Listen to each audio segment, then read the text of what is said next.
In less than 2 years, my administration has accomplished more than almost any administration in the history of our country. So true.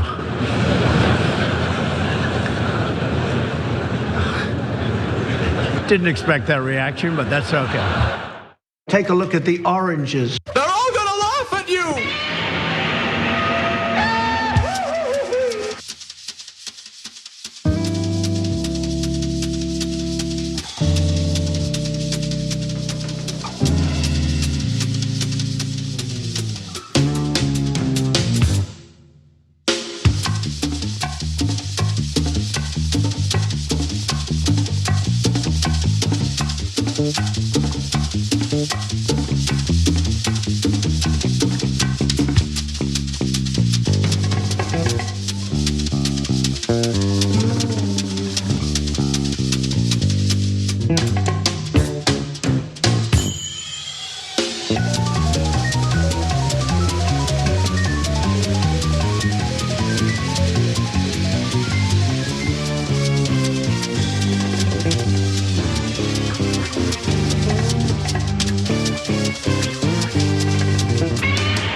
Take a look at the oranges. They're all gonna laugh at you!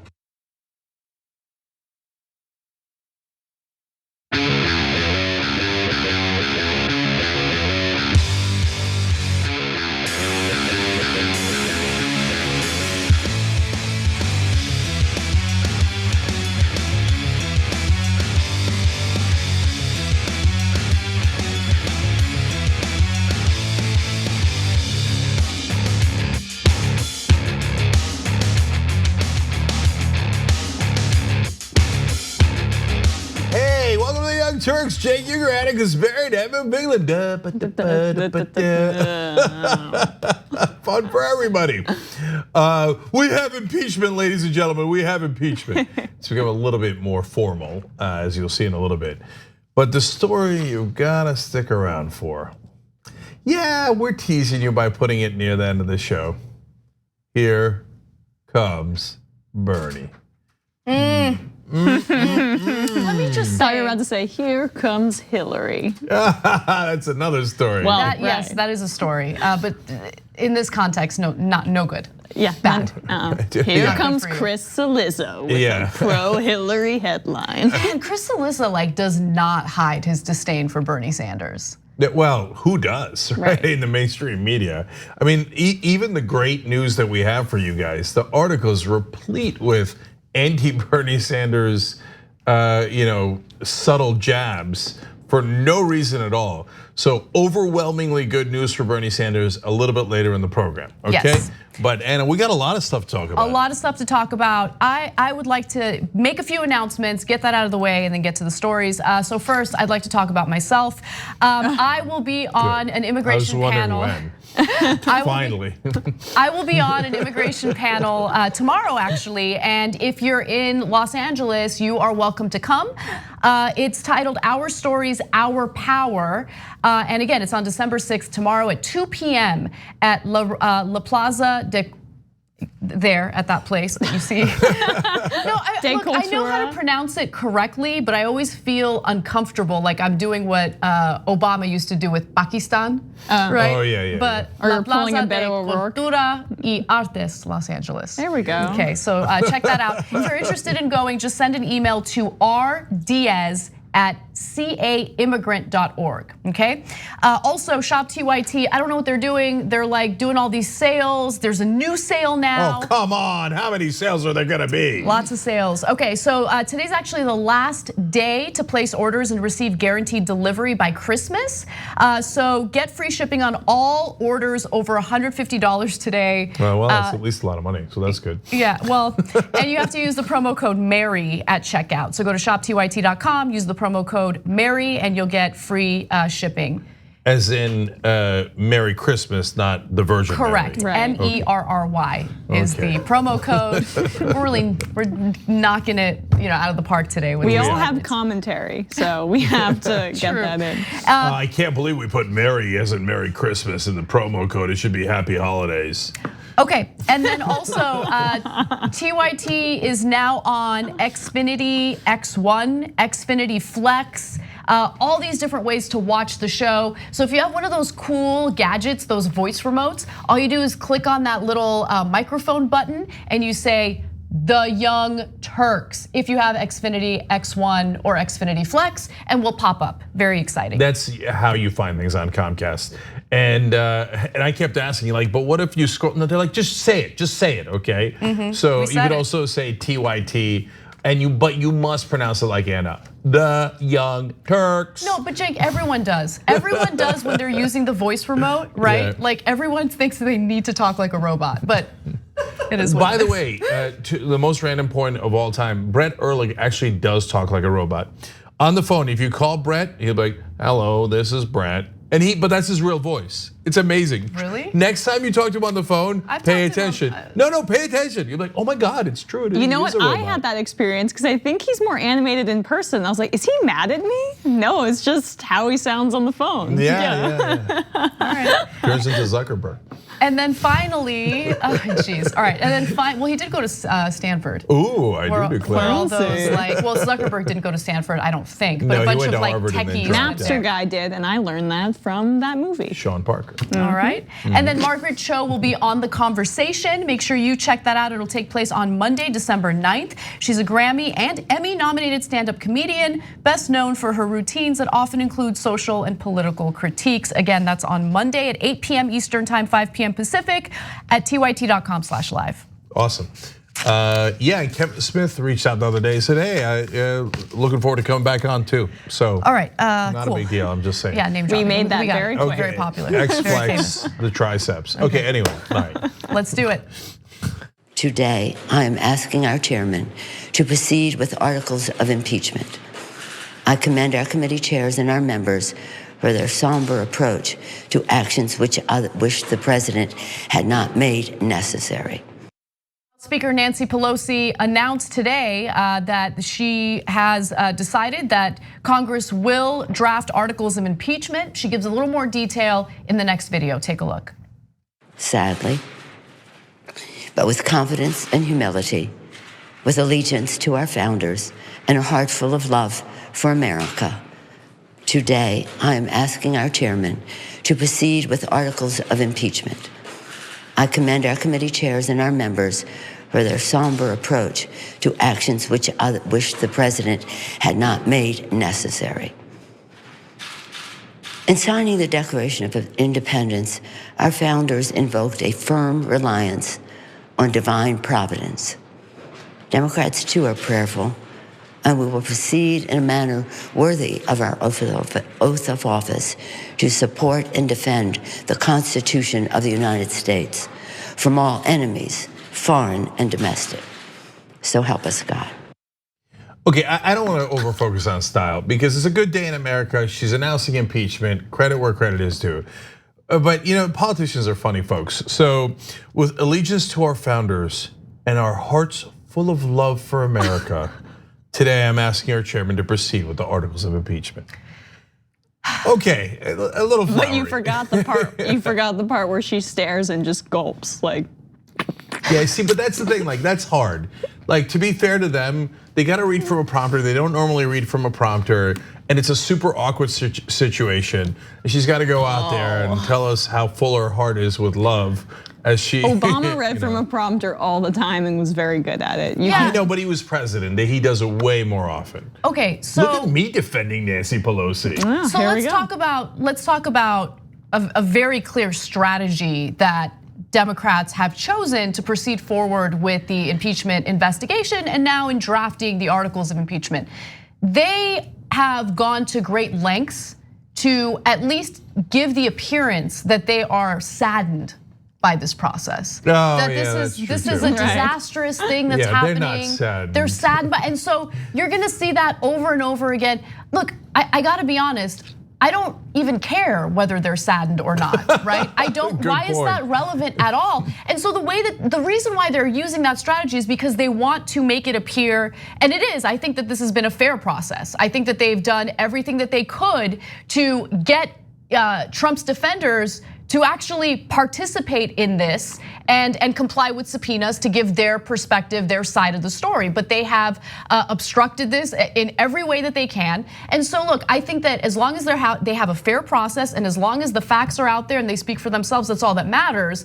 And they think, well, if we just seem like we're saddened by this whole process, well then maybe conservatives in the country won't see this as like a political move just to oust Trump, but they're gonna see it that way anyway. So like, let's just move on, let's get past it. They're trying to appear like patriots, right? But you know who doesn't care about like dunking on his political opponents and still gets the political credit of patriotism is someone like Trump. Like it's this kind of Washington fiction where everyone, it wants to talk about the founders and the values, where the regular American it just thinks it's a food fight between two parties. So just kind of act like it. Yeah, I mean, look, historically for Democrats, that's been the major problem. They don't fight back. But here again, I want to focus on the substance that they are actually impeaching him, and they will almost certainly win that vote in the House for sure. So, like, let's just soak that in for a second. Donald Trump is going to be impeached. So, I mean, 2-2-2, right? Like, I hope that they don't screw it up somehow between now and the vote. So that's a great moment. You guys are absolutely right on the theatrics of the politics of this. Like, oh, we are so sad. You don't have to do any of that. Why don't you just be real for a second? Yes. They're so overproduced. Yeah. And I think what this does, at least for me, is it just confronts me with the fact that Democrats are not good at political theater. Political theater is part of the job, and you do need to be good at it, and they're just not good at it. It's just devastating to see over and over again. It's all their consultants talking. Yeah. Look, if it was me, I'd be like, we are impeaching Donald Trump today. Not at all saddened by it. He's a monster, he's a liar, he's a fool. Should have done this a long time ago. This is a good day in America. This is how our system of government is supposed to work. It is a system of checks and balances. Donald Trump has abused his power. We have an abundance of evidence to prove it. You don't even need a teleprompter for that. But anyway, I mean, look, it's kind of unfair because I kind of do this show without a teleprompter, so I have a lot of experience. But nonetheless, as a public servant, you should be good at public speaking. You should be out there speaking and having conversations with the people. And that's not something that a lot of Democrats are known for. But anyway, let me give you some more on the details of this. And you're right, Jake, we should focus on the substance. Now, Donald Trump, of course, has decided that the best route is to whine about it on social media.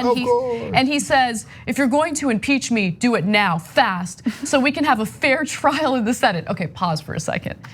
So we can have a fair trial in the Senate. Why does he think that it's going to be fair in the Senate as opposed to the process that we just experienced in the House? Because Republicans, of course, control the Senate.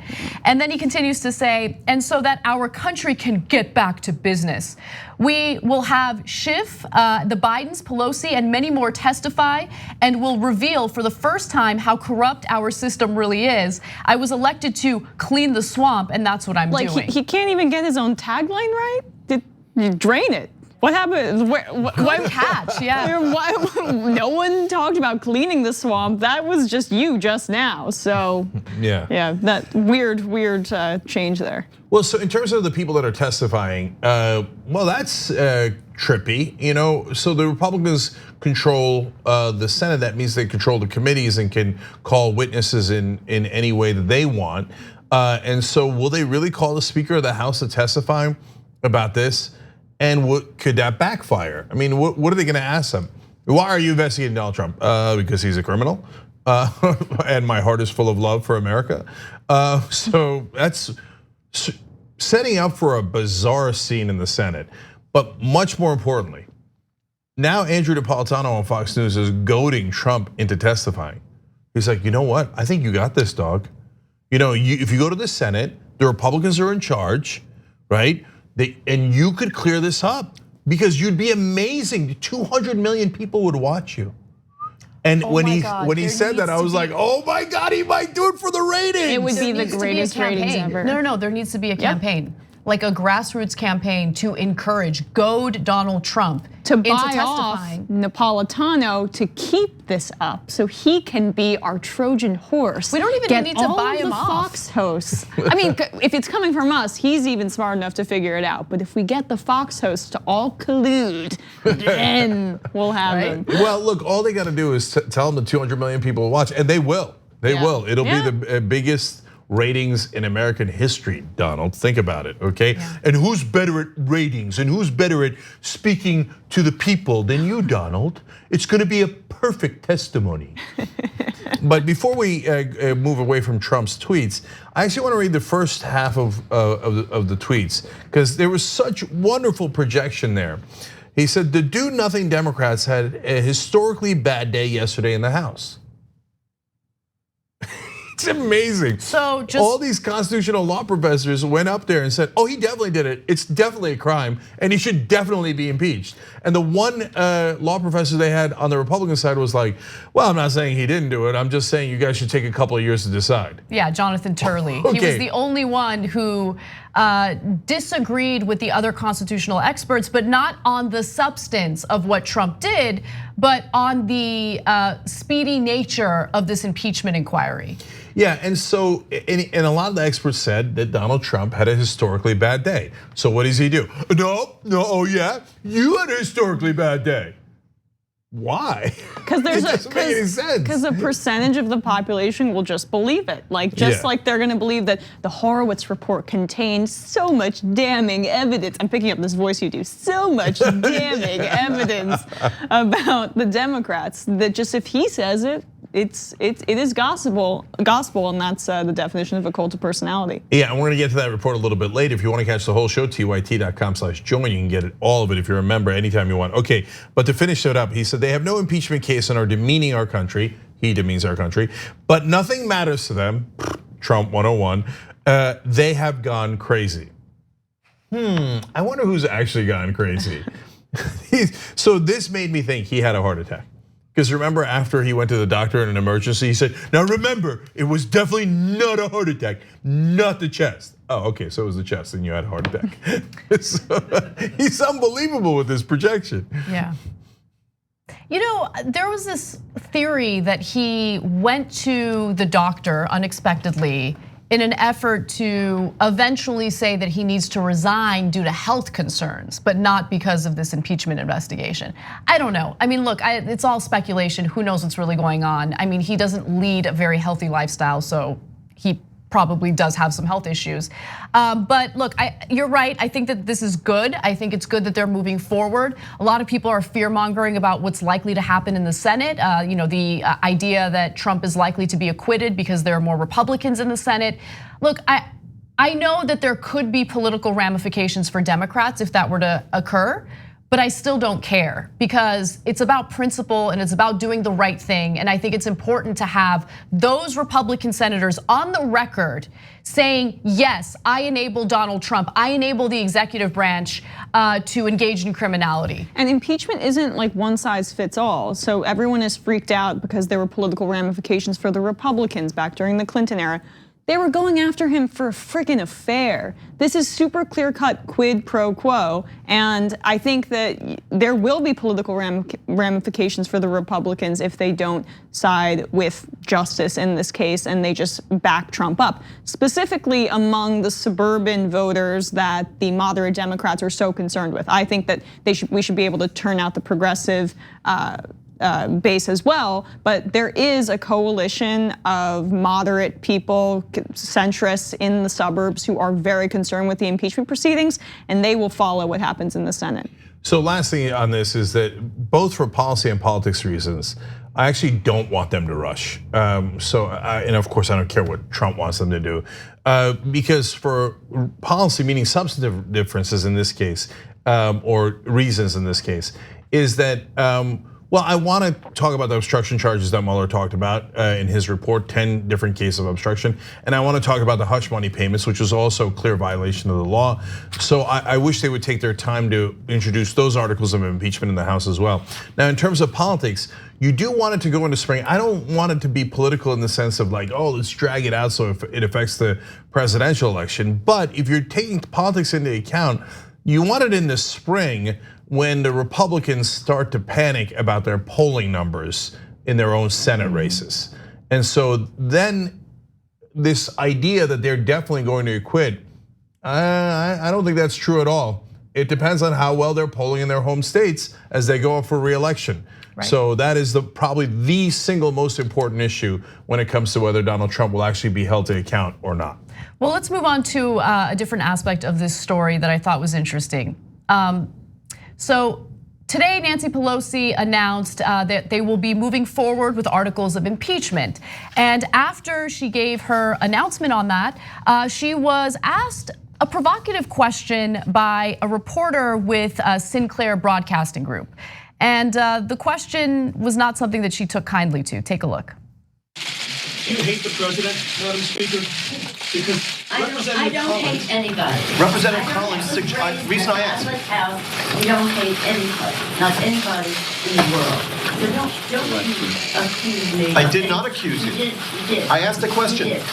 And Representative Collins yesterday suggested that the Democrats are doing this simply because they don't like the I guy. have nothing to do with it. Let me just say this. I think it's an important I point. think the president is a coward when it comes to helping our kids who are afraid of gun violence. I think he is cruel when he doesn't deal with helping our dreamers, of which we're very proud. I think he's in denial about the climate crisis. However, that's about the election.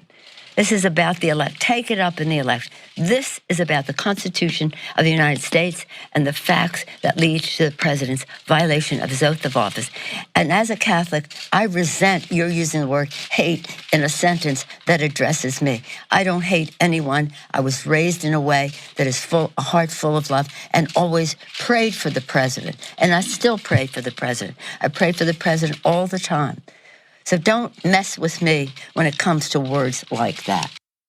So before we get to the substance of what she said there, and of course she's getting a lot of applause online and social media, I want to give you some background on who that reporter was.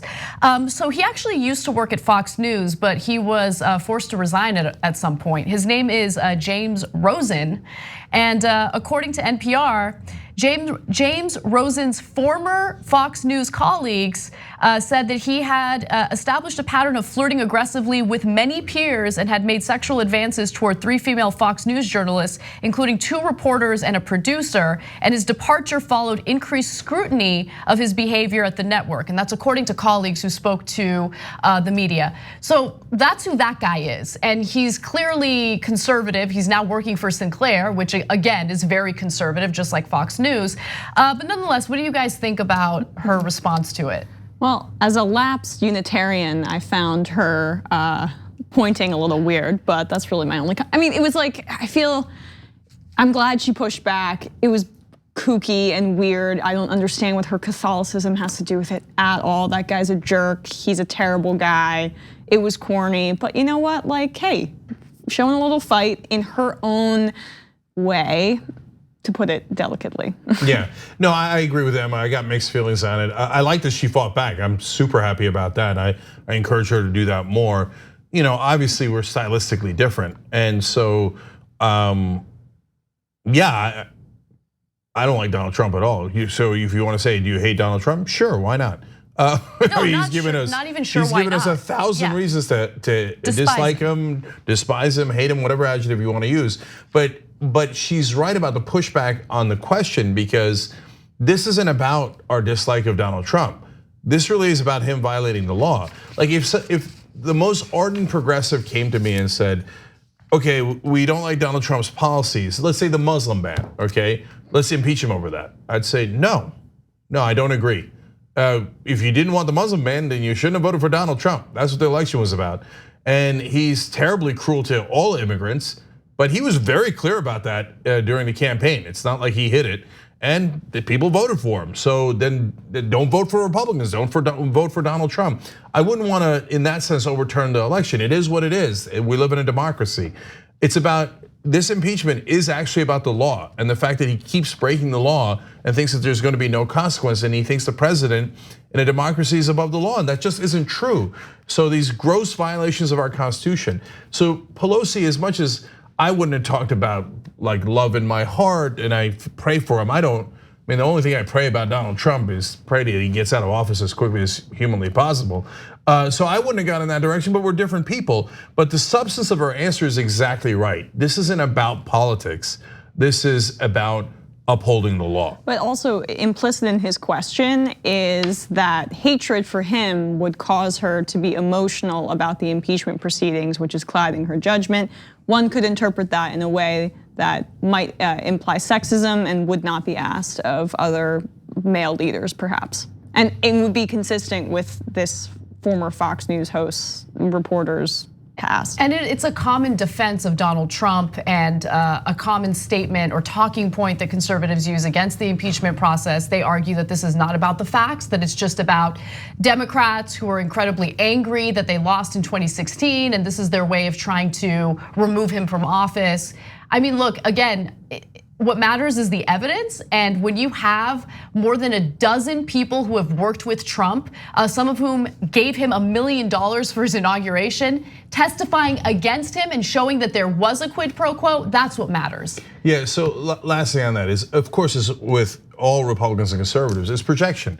So why did they impeach Bill Clinton? Because they were really concerned about a sexual affair that he had? Remember, at the time, Gingrich was having a sexual affair, and so was Livingston. So the two heads of the Republicans in the House, right? And Livingston eventually had to resign because his was an absolute mess that involved legal violations, etc.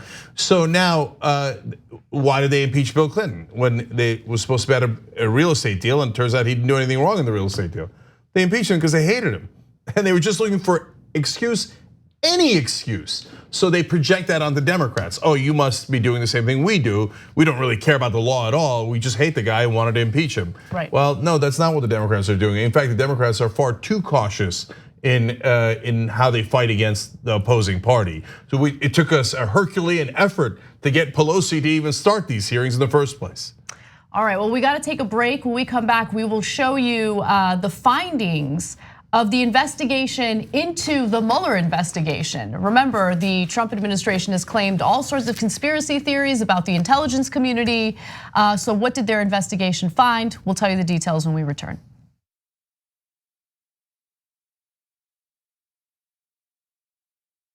This isn't Anderson Cooper. If you say some BS, I'm not simply gonna let it slide and then move on to the next thing. This is what the establishment does not understand about politics. You can change the conversation.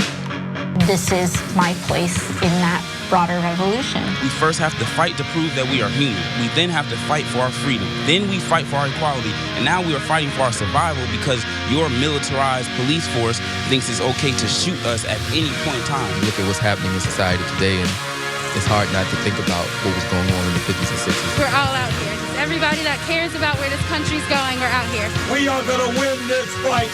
We are gonna transform this country. Whoever wins this primary wins the seat. We just took down one of the top establishment Democrats in the country. Down goes Crowley. Down goes Crowley. This is the beginning. What do we got? We got TYT in the house.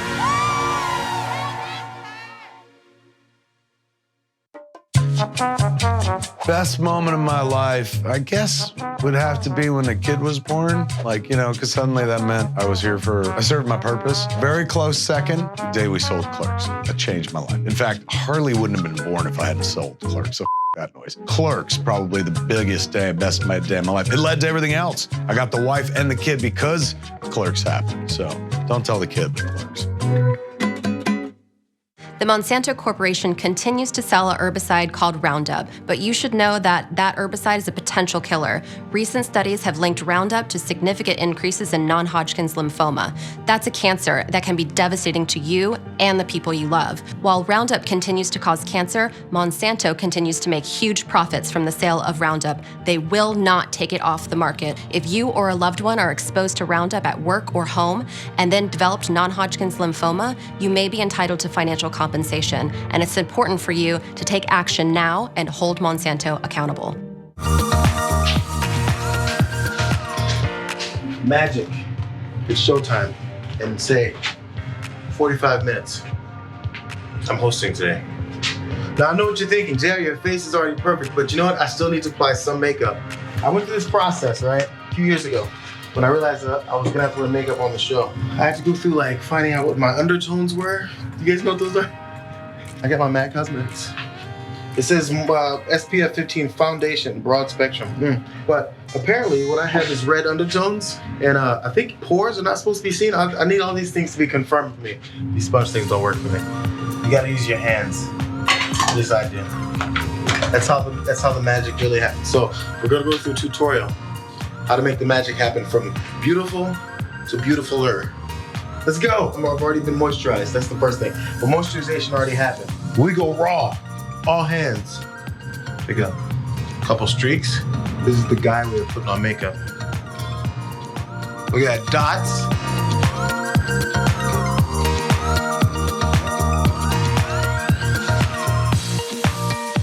There's some shiny points that generally happen. First of all, here we go. You dust here. I'm putting way too much, but you dust. Oh, get the excess off. You don't want chunky powder. There's like a T-zone, I think, right? Mine is a double T-zone. Because I went middle and another cross. Make sure your nose isn't all shiny. People get on you for it. They'll say, that's not a good point you made on there, JR. Your nose is shiny. You guys are picky like that sometimes. I think that's about it, fellas and ladies. See you guys next time. Bitsies.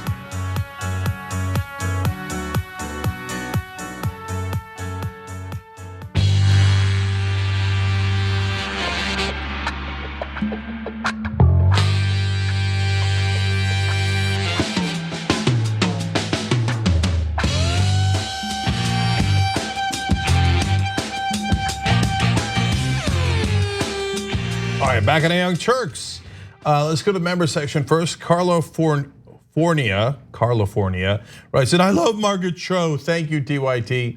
You're welcome. Yes, you're welcome. All right, so that's on Monday. Margaret Cho is on the show. Yeah, I watch too many kids movies with my kids. All right, Pants Status 0 says, yes, more Kevin Smith always. Bucket of Squirrels is ammo against logic, writes in. All I want to find in my stockings this holiday season is Trump's resignation letter. I Stole McConnell's Shell writes in, yes, Emma being the sneaky mastermind. Roger Kinney on Twitter says, come on, Cenk, that announcement by Pelosi was a joke. We're under 11 months until Trump will be voted out. The Democrats are losing the message because they are trying to make the GOP supporters more comfortable. Ridiculous. Well, I agree with you, at least in principle, that the job of the Democratic Party is not to make GOP voters comfortable. Gonzo Tokyo says, does anyone else feel like Donald Trump forgot to stop playing Opposite Day when he was a kid? Good point. And then finally on YouTube Super Chat, 2 comments. Eduardo Gitz says, keep it going, guys. Greetings from Mexico. Right back at you, brother. And FR writes, buen hecho, Ana. Hecho. Hecho? Hecho. Hecho. Okay, no idea, of course, what that means. Gracias, mi amigo. There you go, that I know. All right, rock and roll, what's next? All right, so Donald Trump had been complaining about all these conspiracy theories regarding the Mueller investigation. And so as a result, he wanted his Attorney General, William Barr, to investigate the investigation into Russian meddling and possible collusion between Donald Trump and Vladimir Putin. And he would talk about it a lot, especially in public. Remember this? I hope they now go and take a look at the oranges of the investigation, the beginnings of that investigation. You look at the origin of the investigation. The Mueller report, I wish, covered the oranges, how it started. Well, those oranges have been juiced and William Barr has come up with nothing, okay? In fact, the Washington Post got the scoop on this story and I love this headline. It shows that no, nothing. Barr's handpicked prosecutor tells Inspector General he can't back right-wing theory that Russia case was US intelligence setup. So let's give you the details on that. What does this all mean? Well, John Durham, the US attorney chosen by William Barr to lead the investigation, told the Justice Department's Inspector General, who conducted his own probe, that he has found no evidence to support claims that a Maltese professor who spoke with former Trump campaign advisor George Papadopoulos was secretly a US intelligence asset. Ooh. So the intelligence agency said the professor was not among their assets, and Durham informed Horowitz's office that his investigation had not produced any evidence that might contradict the Inspector General's findings on that point. So that Trump supporter I spoke to, who said that this was all going to exonerate Donald Trump, the Horowitz report, it was going to get all the Democrats. It sounds like that's not going to happen. And yeah, my one non-substantive point is that William Barr looks like the Mucinex man. Does anyone notice that? Yes, the Mucinex cartoon character. Yeah, definitely, 100%. There's been a couple of comparisons, Pepe the Frog. Oh right, yes, and others. Okay, so look, I love that we wasted taxpayer money. Sarcasm. Investigating this wild conspiracy. I think it was a professor from Malta who actually was a CIA agent who started the investigation of Donald Trump as a plan. Or FBI or whatever conspiracy theory QAnon came up with and we wasted taxpayer money on. But here it is, Durham was picked by Barr to be a lackey. He was known as that. In fact, when he was announced, a lot of people were concerned. They're like, oh my God, Durham's gonna do this investigation? He'll find anything to blame the Democrats and pretend that this happened. And he couldn't even do that? Yeah, he didn't do it. And Barr, who is as big a lackey and extreme right winger and loyal to Donald Trump, et cetera, they got together and they couldn't find any evidence that it was in fact our intelligence agencies who were trying to make sure that Donald Trump doesn't win and plant this evidence and blah, blah, blah. It was all fantasy. Once again, taxpayer money to appease a right wing that is purely emotional in their analysis of the situation, and they work backwards from their conclusion, which is that Donald Trump is phenomenal and he didn't do anything wrong. So we are wasting our time with all of these reports and with this taxpayer funded IG thing that they're not gonna be swayed. The people who are already committed to the facts know what the reality is, and the Trumpers, it's all pure emotion and fealty to Trump from this point. So again, the people that were gonna be swayed by this, it didn't make a difference. Yeah, I just want to clarify. So Durham was appointed by William Barr to pursue this at the Justice Department level. So the Horowitz report that Emma's referring to is the Inspector General of the FBI. And he came to the conclusion that Durham did. So they both agreed, total nonsense theory. Now, Horowitz said, look, it's not that the FBI didn't do anything wrong, and here are the couple of missteps that they had. We're gonna see his full report a little bit later, but these are the reports of what he concluded. And so we'll see what things that he thinks the FBI did wrong, but he apparently concluded, no, it was not a setup. They were not trying out to get Donald Trump, and there was no plot against them at all. So I can be a little more specific because the Washington Post was able to review a draft of Horowitz's report, even though it hasn't been made public yet, it hasn't been finalized.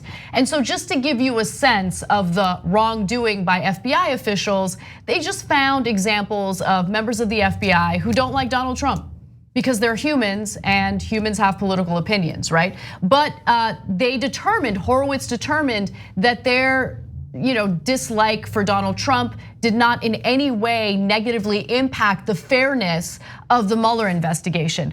There was one example of an FBI lawyer, Kevin Kleinsmith. Horowitz found that a low-level FBI lawyer, Kleinsmith, doctored an email that was used as part of the warrant application process, potentially significant misconduct that Durham is now exploring as a possible crime. Horowitz found that he sent messages suggesting a dislike of Trump, including one saying "Viva la resistance." And so the whole idea there is, look, they're trying to get a warrant, and including something like that in the email is going to make maybe a judge issuing the warrant question whether or not there's like some sort of political motivation behind it. Yeah, to be fair, he didn't put "Viva la resistance" as the email for the judge. Then he wouldn't have gotten the warrant. It was in a separate text, I believe.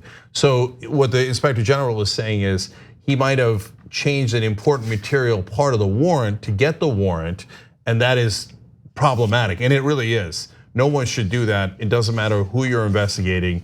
And we don't know if it was something that would have changed the outcome of whether they could have gotten that warrant or not. So that's important, and if he did that wrong, he should be held accountable for that. Separately, they're saying he didn't like Trump, he did "Viva la resistance." But at the end of the day, none of this was driven by political bias, and none of his superiors at the agency said, "Hey, go do this. Hey, we've got a plot against Trump. Hey, make sure you doctor the warrant." No, it's one guy on one warrant that did not affect the rest of the case at all, from what we see so far reported in the Washington Post. And then in terms of what the Trump people will cling on to, That's what they'll cling on to. Yeah, of course, it doesn't matter that the Inspector General overall said there was no plot. They were not out to get him. The political bias did not affect the overall process. It doesn't matter that Durham, their handpicked guy, says there was no evidence at all. What they'll cling on to is the warrant was documented and they didn't like Trump. They didn't like Trump. But wait a minute, more than half the people at the FBI, based on, now there was no poll done to be fair, but based on internal reporting from sources of the FBI, voted against Hillary Clinton. And they definitely, those folks did not like Hillary Clinton at all. That doesn't mean there was a plot against Hillary Clinton. By the way, if there was a plot against anyone, it would have been Hillary Clinton because she lost. What kind of a plot does the FBI run where Donald Trump wins? Right? It makes no sense at all. Not liking a particular political candidate is not remotely an issue. It's if you use that to actually doctor evidence or fix a case or do a plot against someone, that would be problematic. And both different people looking into this case said that did not happen, definitively did not happen in terms of a plot against these folks by any higher ups or overall organization. If we never talk about the Mueller investigation again, I would be very happy. Like, I'm so sick of it at this point. I'm just sick of it. I'm sick of everyone who's involved in it. I'm sick of the fact that Democrats emphasized it for so long and decided not to pursue the obstruction of justice charges. 10 instances of obstruction of justice in Democrat. Like, Trump doesn't realize he's the luckiest man alive. 100%. Luckiest man alive in the political world, because any other politician, both Democrat and Republican, wouldn't get away with this kind of stuff. Donald Trump has consistently, and he still whines and cries about it. The only reason why we're still talking about the Mueller report is because of Trump and his lackeys. Yeah, let it go. You got away with it. Let it go. Yeah, 100%. I mean, God. Pelosi was handed a gift of 10 obstruction charges and she chose to throw it away. If I was Trump, I'd be like, don't ever talk about it again. I can't believe we got away with it. But he can't help himself. He digs the hole deeper. Okay, well, let's do an investigation of the Mueller report so that everybody can talk about it again. Such a knucklehead. All right, so we're gonna take a break. When we come back, Betsy DeVos's proposal with what to do with student loans will infuriate you. So I'm gonna give you the details on that. And then we will cover the protests that have been happening in Iran. Come right back.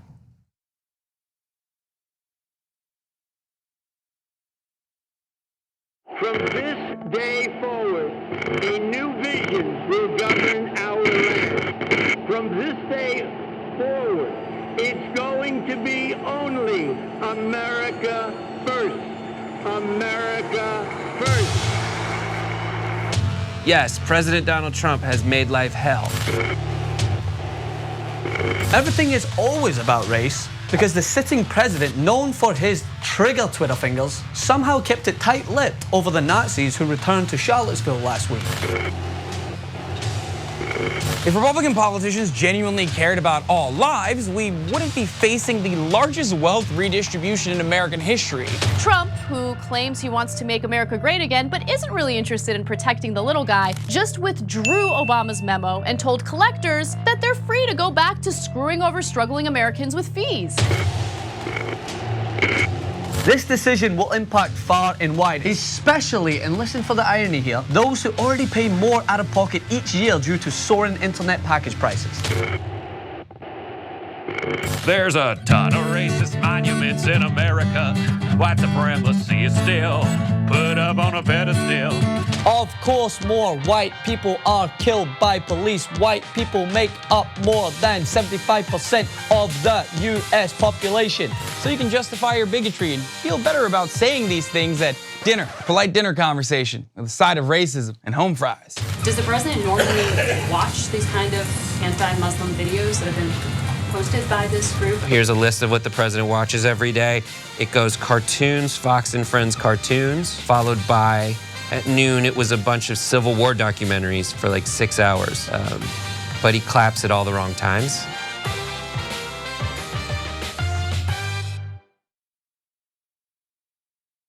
My name is Jamal Bowman, and this is The Road to Revolution. If Medicare for All and free college and trade schools and increasing funding in education and restoring our prison system, which is broken and torturous, and immigration rights and having love for all humanity makes me a socialist, and I'm a socialist. Going against Elliot Engel, he's been there 30 years. He's not turning out the vote. It's time for new leadership. It's time for a new vision. Peace and love to the district, peace and love to the country, peace and love to the world.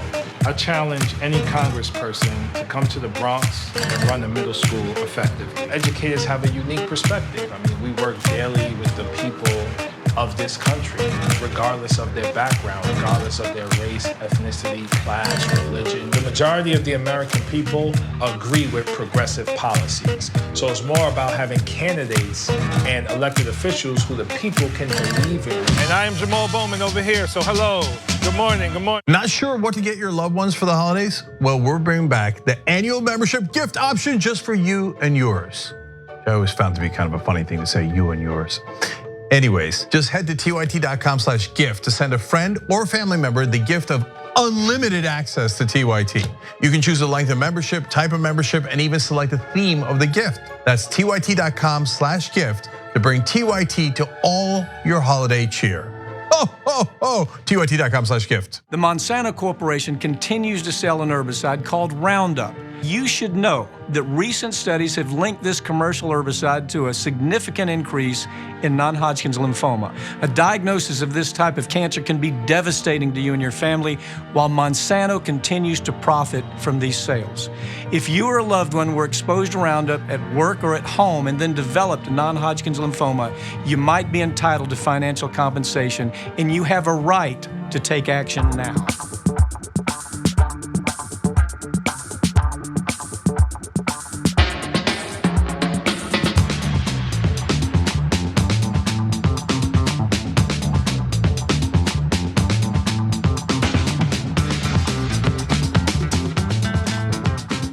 All right, back on the Young Turks. I love this comment from a member. Salty T writes in, trust me, don't try saying Cenk Uygur in your remote on Comcast. I don't know how you said it, but no matter what, it's not gonna come out good. Anyway, Uygur. Yeah, she says, you won't believe what that pulls up. Okay, now you're gonna make us try it. Anyway, but as a member, I love seeing you on there, and TYT or the Young Turks pulls you right up. That's on Comcast. Xfinity One, X1, and Xfinity Flex. This old lady loved the convenience, along with her hubby in his Young Turks hat, being able to hear you better than on my laptop. Keep up that great work, and we love you. Well, right back at you, Salty T, from Cenk and Salty Anna and Emma. Okay, and then last one is Gabby Marita. No, Bill Barr is Baby Sinclair from that old dinosaur show. On the IG report, he obviously screamed, "Not the mama." Oh, I don't get that one. Okay, I don't get it either, but I read it with He Claire. looks like the baby from Dinosaurs, 100%. Like that's, we gotta do, I know. right? Okay, yeah. Not the mama. Totally. Oh, that's how you say it, Yeah. okay. All right, how did you not know about dinosaurs? Okay, we gotta go. I'm dying to do a bunch of these stories. So, Attorney General William Barr recently gave a speech at the Attorney General's Award for Distinguished Policing. And he has a terrible past when it comes to defending cops when they shoot and kill unarmed people, right? And what he's about to say in his speech is no exception. Take a look. I think today American people have to focus on something else, which is the sacrifice and the service that is given by our law enforcement officers. And they have to start showing more than they do the respect and support that law enforcement deserves. And if communities don't give that support and respect, they may find themselves without the police protection they need. So he is, that's basically a threat. If you don't bow down to cops, regardless of how they behave, regardless of what they do, and if you demand social reforms, if you demand reforms in policing, well then maybe you're not gonna have any protection when it comes to cops. And that's a terrible thing to say. Historically, he has not been supportive of reforms for police departments. And there was a great point made by Sean Collins over at Vox. What Barr failed to note and has failed to address as Attorney General is that tension is not born of a lack of respect, but of fear, anger, and a lack of trust that comes from concerns over police shootings, including the shootings of unarmed Black people, and tactics like stop and frisk and kettling or cordoning of crowds at protests. Well, it just reminds me of those old mob boss movies where they say, if you don't skim me off the top, old corrupt cops, you might find yourself without police protection. And that's really what he's saying. It's a veiled but not so veiled threat at communities. Who do we think he's talking about there when he's speaking directly to cops? He knows what he's saying. He knows that it's a dog whistle. And later, he talks about how everyone needs to resist police and there should be zero tolerance for resisting police. Resisting can mean whatever police want it to in that moment, and we've seen them fabricate that charge specifically over and over again because they're emboldened by people at the top like William Barr who want them to behave like some sort of Gestapo light. Yeah, it's definitely a mob move to say, I would hate to see you not have any protection, right, and see what could happen then. And sorry, just really quickly, like the communities that are under siege like this, they don't see it as protection, they see it as an occupying force, and the police treat them as such. So it's not really a threat. If the cops left them alone, they'd be pretty happy, to be honest. Yeah, so we actually, of course, need policing to actually serve the communities. And if they did, then we wouldn't have any of these issues in the first place. And so I had to confess that when I first heard it, I was naive at this late date, at this late age. And I thought that he was threatening like liberal cities because he's done that in the past. And then I reread it, I was like, oh no, he doesn't mean that. When he says the word communities and not cities, towns, or any other word, he's referring to minority communities, African-American communities. And so I guess you could argue it's a dog whistle because I missed it on the first time around, but it's not much of a dog whistle the minute anybody tells you that, like, oh, certain communities might find themselves without police protection. What does that mean in the context of America today? It clearly means, hey, all you guys saying Black Lives Matter and complaining about how police shoot you when you're unarmed and they shoot you in unjustified ways. Well, those communities are the real problem because they don't respect cops. Well, how about Tamir Rice, who was 12 years old? And the cops shot him in 2 seconds flat and murdered him and killed him. And so they didn't give him a chance to put down what was his toy, and they pulled right up to him and shot him dead, right? 2 seconds, that's all. Yeah, well, what respect? You didn't give him a chance. How about you respect the community you're supposed to protect and serve? But they hate that. That gets under their skin. Guys like William Barr, they're like, I don't want to protect and serve those communities, because Emma's right there.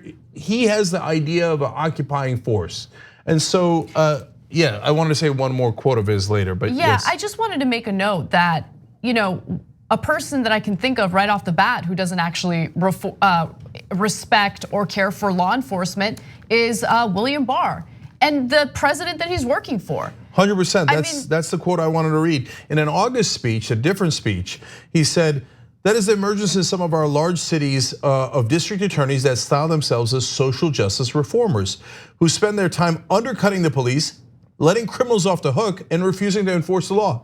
Are you kidding me? You just described yourself. Refusing to enforce the law, letting criminals off the hook. Yep. That's literally what you were hired to do in the case of Donald Trump. Well, there's a difference between the white collar criminals and people like Trump, who he has no problem serving as a lackey for, and disenfranchised groups of people, powerless people. Those are the ones that he has absolutely no respect for whatsoever. And look, one thing that I wanted to note is, for some reason, for conservatives, in the context of cops wrongfully shooting and killing innocent unarmed people, they have no problem, saying like no criticism. They're not allowed to be criticized. Cops, for some reason, it's the only profession where you are not allowed to criticize or critique, right? Every other profession, there is criticism, there is critique, and oftentimes that critique helps people be better, do better. The reforms help people do their jobs better, period. So critique shouldn't just be outright rejected. No one is above the law, including cops. And so if you look at the statistics, and I want to go to the last graphic in this story, the evidence bears it out. There needs to be reforms. Like, they are paid by taxpayers in an effort to keep communities safe. Killing unarmed, innocent people is unacceptable. So this year, researchers analyzed data on fatal police encounters from 2013 to 2018 and found that Black Americans are 2.5 times more likely to be killed than white Americans. Over the course of a lifetime, 1 out of every 1,000 Black men can be expected to be killed by police, the researchers found. The rate for white men was on a different order of magnitude, 3.9 deaths for every 10,000 white men. On the same scale, that's 10 Black men killed for every 10,000 Black men. So look, I bring that up because there's obviously a bias there, right? And so there needs to be a solution to it. Why is it unacceptable to talk about solutions so people aren't, killed the way that they are? Like, it's just, I don't know. I don't understand why they take this stance. One thing that's indisputable is they are clearly much more bothered by critique of the police than they are bothered by innocent men being killed. So if William Barr, who is the top law enforcement official in the country, cared about protecting the community, which is supposed to be the point of law enforcement, he would be at least equally outraged at the innocent people being shot by cops. But he shows absolutely no concern over that, and shows all of his concern for how dare you criticize cops who have shot and killed innocent citizens. Isn't that amazing? All right, let's switch gears, talk about student loans. Betsy DeVos doesn't want to have to deal with student loan debt. In fact, she was held in contempt of court because she was supposed to cancel student loan debt for students who had been victimized by the fraudulent activity of for-profit colleges. She refused to cancel that debt, was held in contempt of court. Now she's like, you know what? Why is the government dealing with this? Why don't we find an independent organization that deals with student loan debt? So let me give you the details of what she's doing. Common Dreams wrote that DeVos this week proposed handing over the federal government's $1.5 trillion student loan portfolio to a standalone government corporation. This means that she'd want to privatize this. DeVos's plan would spin off the Education Department's Federal Student Aid Office into a new and supposedly independent federal agency.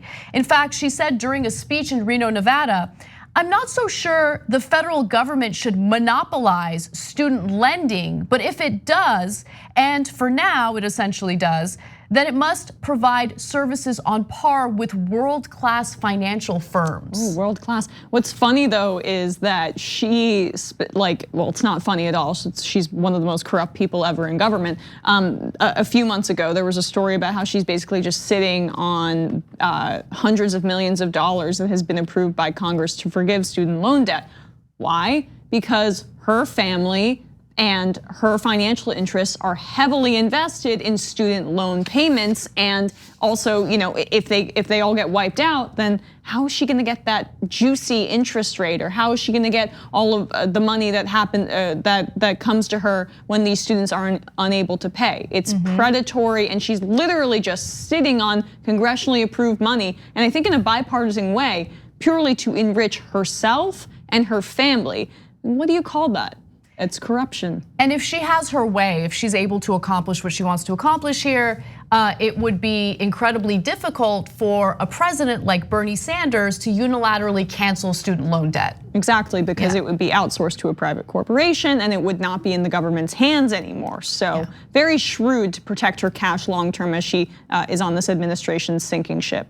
And then at that point, they would claim like, oh, this is the government seizing private property. This is outrageous. We gave it to the private banks. Wait a minute, it was from the government in the first place.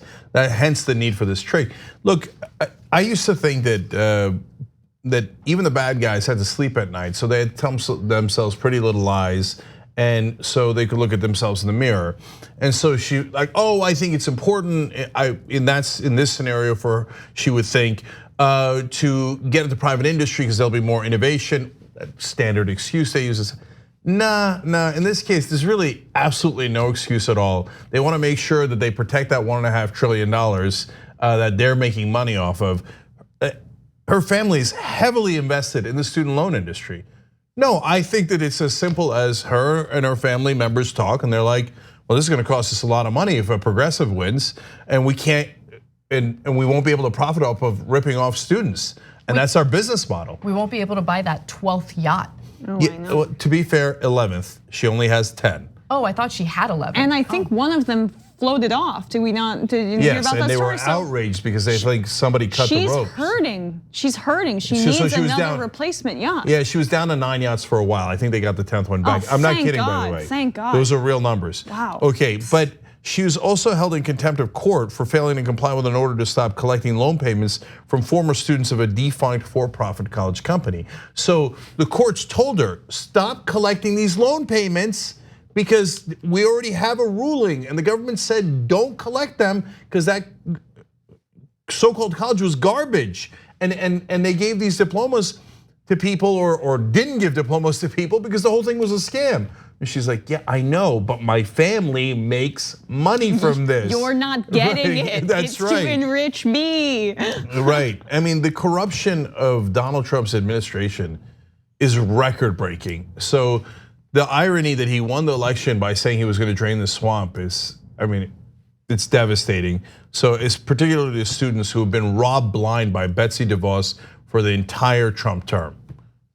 All right, we got to take a break. When we come back, we will give you an update on what's happening in Iran. There have been mass protests and hundreds of people have been killed by security forces as a result. Hold on, Emma, so that was your last segment for the week. We had Emma on for the whole week.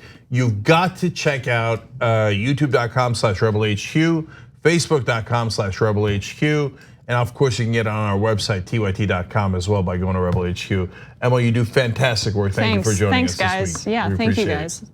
All right, great. We'll be right back.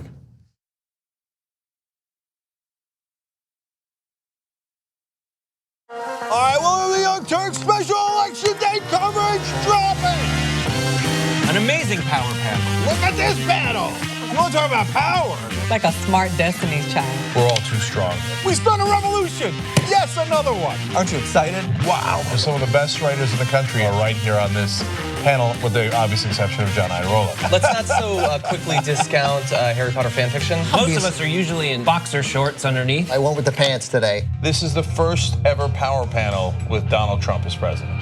We have elected the top Twitter troll in the country. We have to stop pretending that race is not an issue in this country. Now keep in mind, racism had gone away until Barack Obama brought it back. That's right. They want to protect life so much that they want to ensure that insurance companies don't cover your maternity care.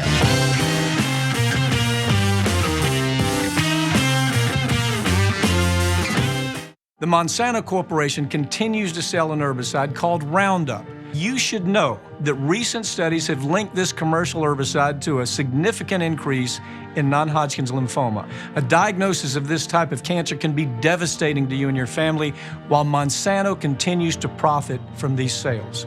If you or a loved one were exposed to Roundup at work or at home and then developed non-Hodgkin's lymphoma, you might be entitled to financial compensation, and you have a right to take action now.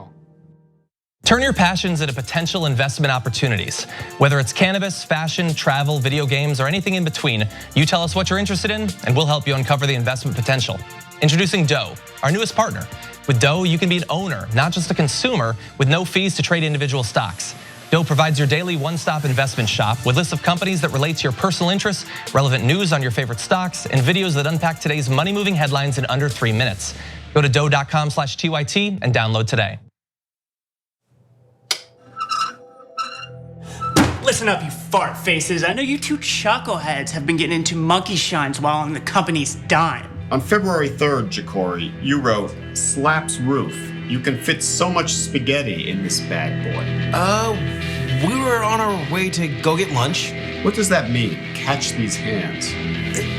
It's like lend a hand. This is ridiculous. They're clearly lying. I mean, read this. Damn, our boy Hassan, looking dummy thick today. This is obviously sexual and highly inappropriate for work. Daddy, chill.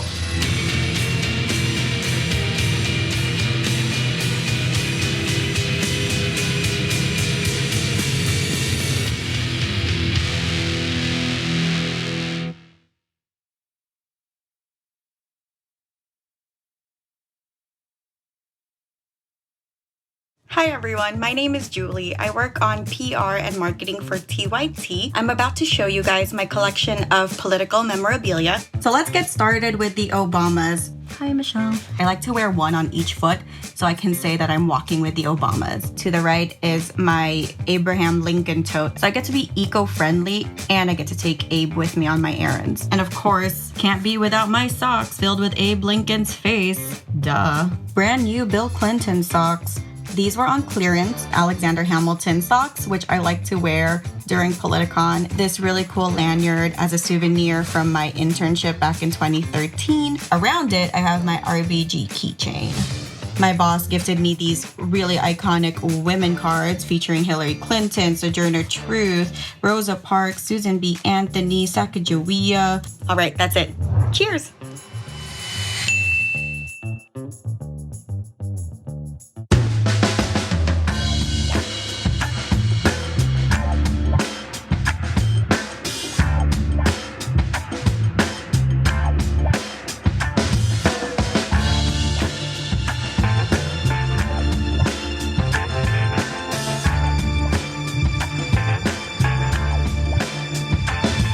All right, back on the Young Turks. SMMFH till it falls off writes in, oh my gosh, I just found you guys on Xfinity, too cool, and hashtag too strong. Hey, how you doing? So if you have Comcast Xfinity, just say the Young Turks and you will get us, or TYT.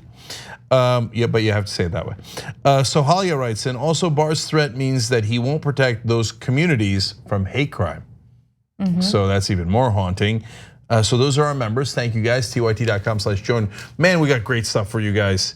First of all, new edition of Postmates is coming out later in this month if you're a member.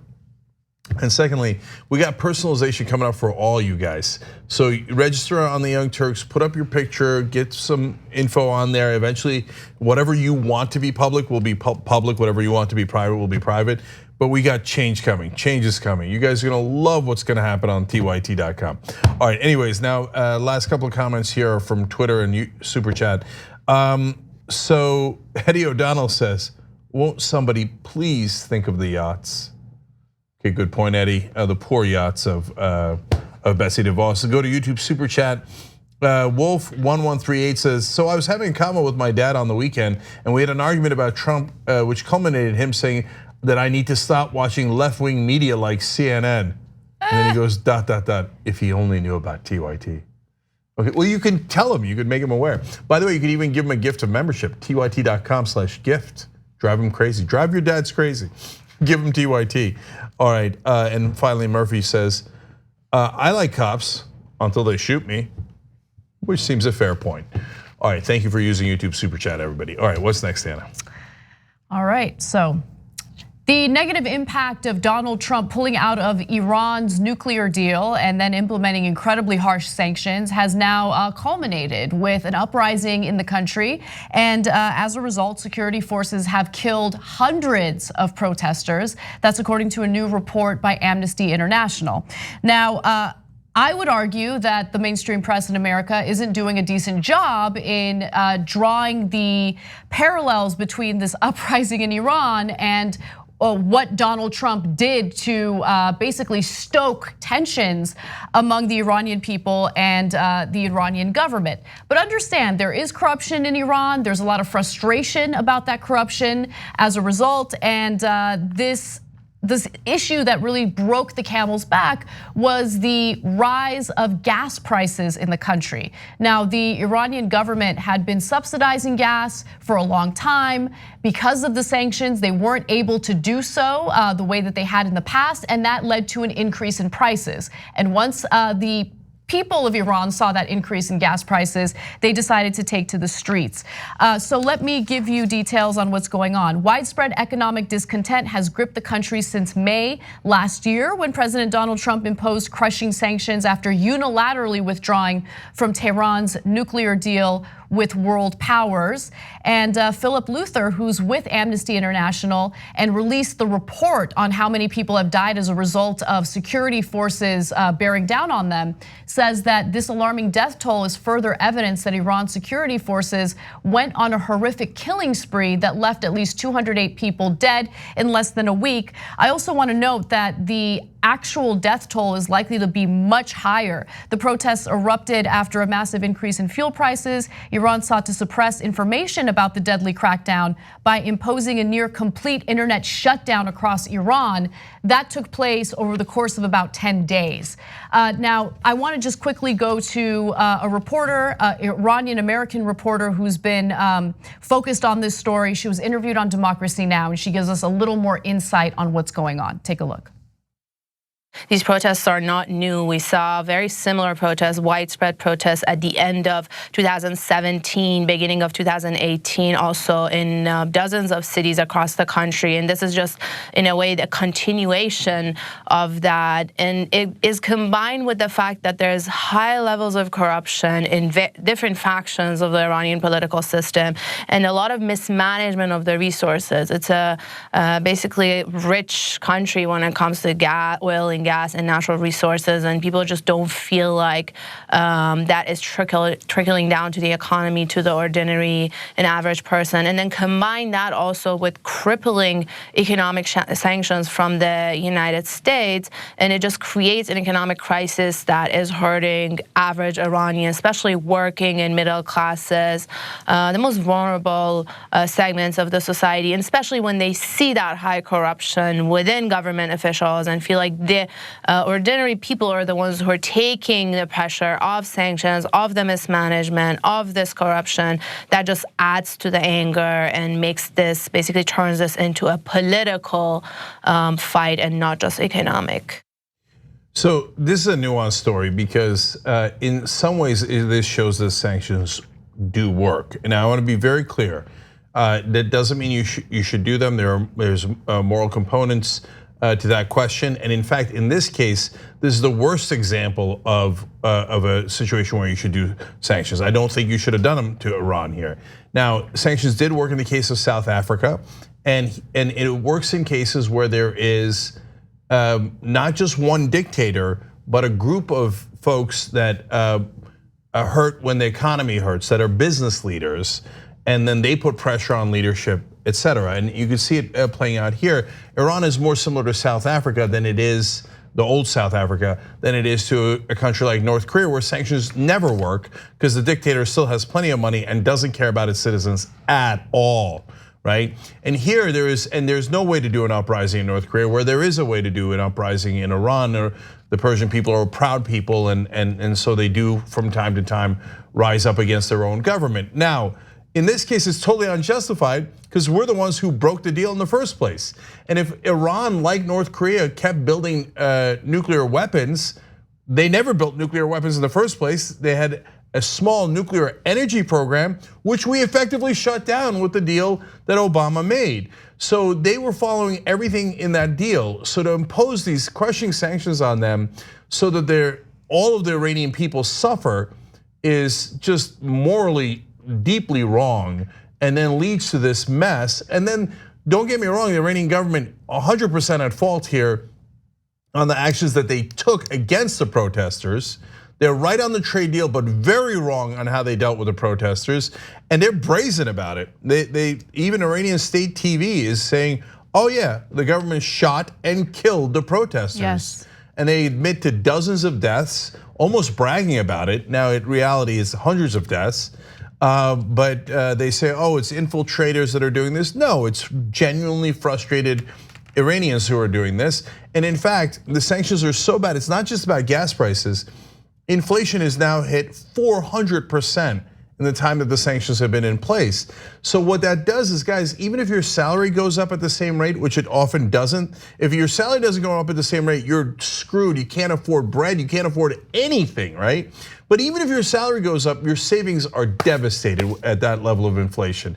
Then all the money you saved your whole life then becomes worthless. So the people are very understandably angry and agitated at both their current situation and their government.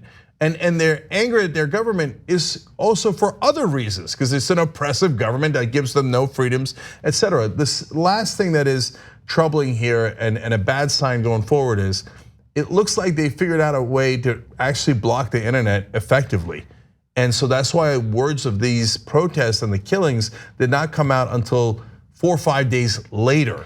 Right, so okay, so let me elaborate on that a little more. First off, that made it very difficult for journalists to get facts on the ground. And that was an issue because this protest has been going on since mid-November. And look, the Western media's coverage of that protest really leaves out how the US has played a role in that uprising. The fact that Donald Trump is elated that there's an uprising there. Because what Donald Trump wants more than anything is to bring Iran, the leaders in Iran, to their knees and to get them back to the negotiating table so he can negotiate a new nuclear deal and put his name on it.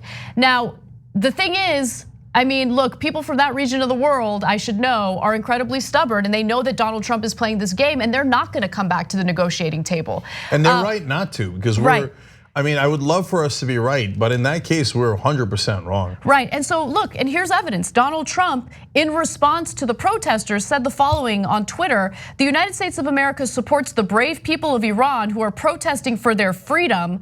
We have under the Trump administration and always will." Okay, you don't support the people of Iran at all. He doesn't care about the people of Iran. They're really suffering now as a result of his decision to pull out of the nuclear deal unilaterally and implement these sanctions. What he wants, and this is, look, this is not just something the Trump administration has done. This is what previous administrations have done. Implement these incredibly harsh sanctions that hurt the people of the country, and maybe that'll lead to an uprising and it'll get the government officials of that country to come and negotiate with the United States, or it might even lead to a regime change. So final thing is, as Iran is not building nuclear weapons or even having a nuclear energy program, they're still abiding by the treaty, even though we violated the treaty, and brazenly so. Now North Korea is threatening to not only continue to build nuclear weapons, which they've built right under Donald Trump's nose, continue to do the missile testing, but they even threatened today to perhaps start calling Trump a dotard again. Okay, so because Kim Jong-un was nice to him for a couple of years, Trump's like, "Oh, build all the nukes you want. I don't care at all," right? Whereas, "Oh, I don't like Obama's deal with Iran. I don't like it. It hurts my feelings." So he doesn't care about the substance of any of those deals, not one bit. He bragged about how he didn't study about North Korea at all. He said, "I don't have to know about North Korea. I'll know if we're gonna have a deal within 1 second of meeting Kim Jong-un." He literally said that. How would you know that? God, he's such a buffoon. It's really shocking he went bankrupt 6 times. Yeah. But yeah, that's where we're at right now with Iran, and it's devastating for the people who live there. And again, don't underestimate the role of Donald Trump's administration in what's going on there. So yeah, all right, let's move on. A number of Democratic lawmakers who have published anti-Medicare for All columns are now confessing that they worked with lobbyists in the healthcare industry to write those pieces. So this is actually a great story by the Washington Post. I highly suggest you read the full story, but I'll give you some of those details right now. Montana State Representative Kathy Kelker, who's a Democrat, Senator Jen Gross, also a Democrat, acknowledged in interviews that editorials they published separately about the single-payer health proposal included language provided by John McDonald, a lobbyist and consultant in the state. Now, he's a lobbyist with the healthcare industry. Gross said McDonald contacted her on behalf of the Partnership for America's Healthcare Future, a multi-million-dollar industry group founded in 2018 and funded by hospitals, private insurers, drug companies, and other private healthcare firms.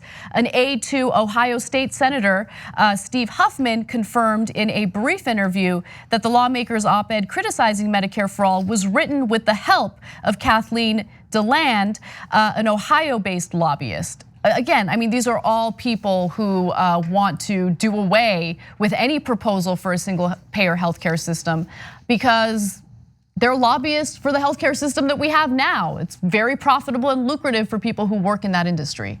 Okay, so I want to give you more context as well. So then they take these op-eds that they wrote themselves and planted with corrupt officials.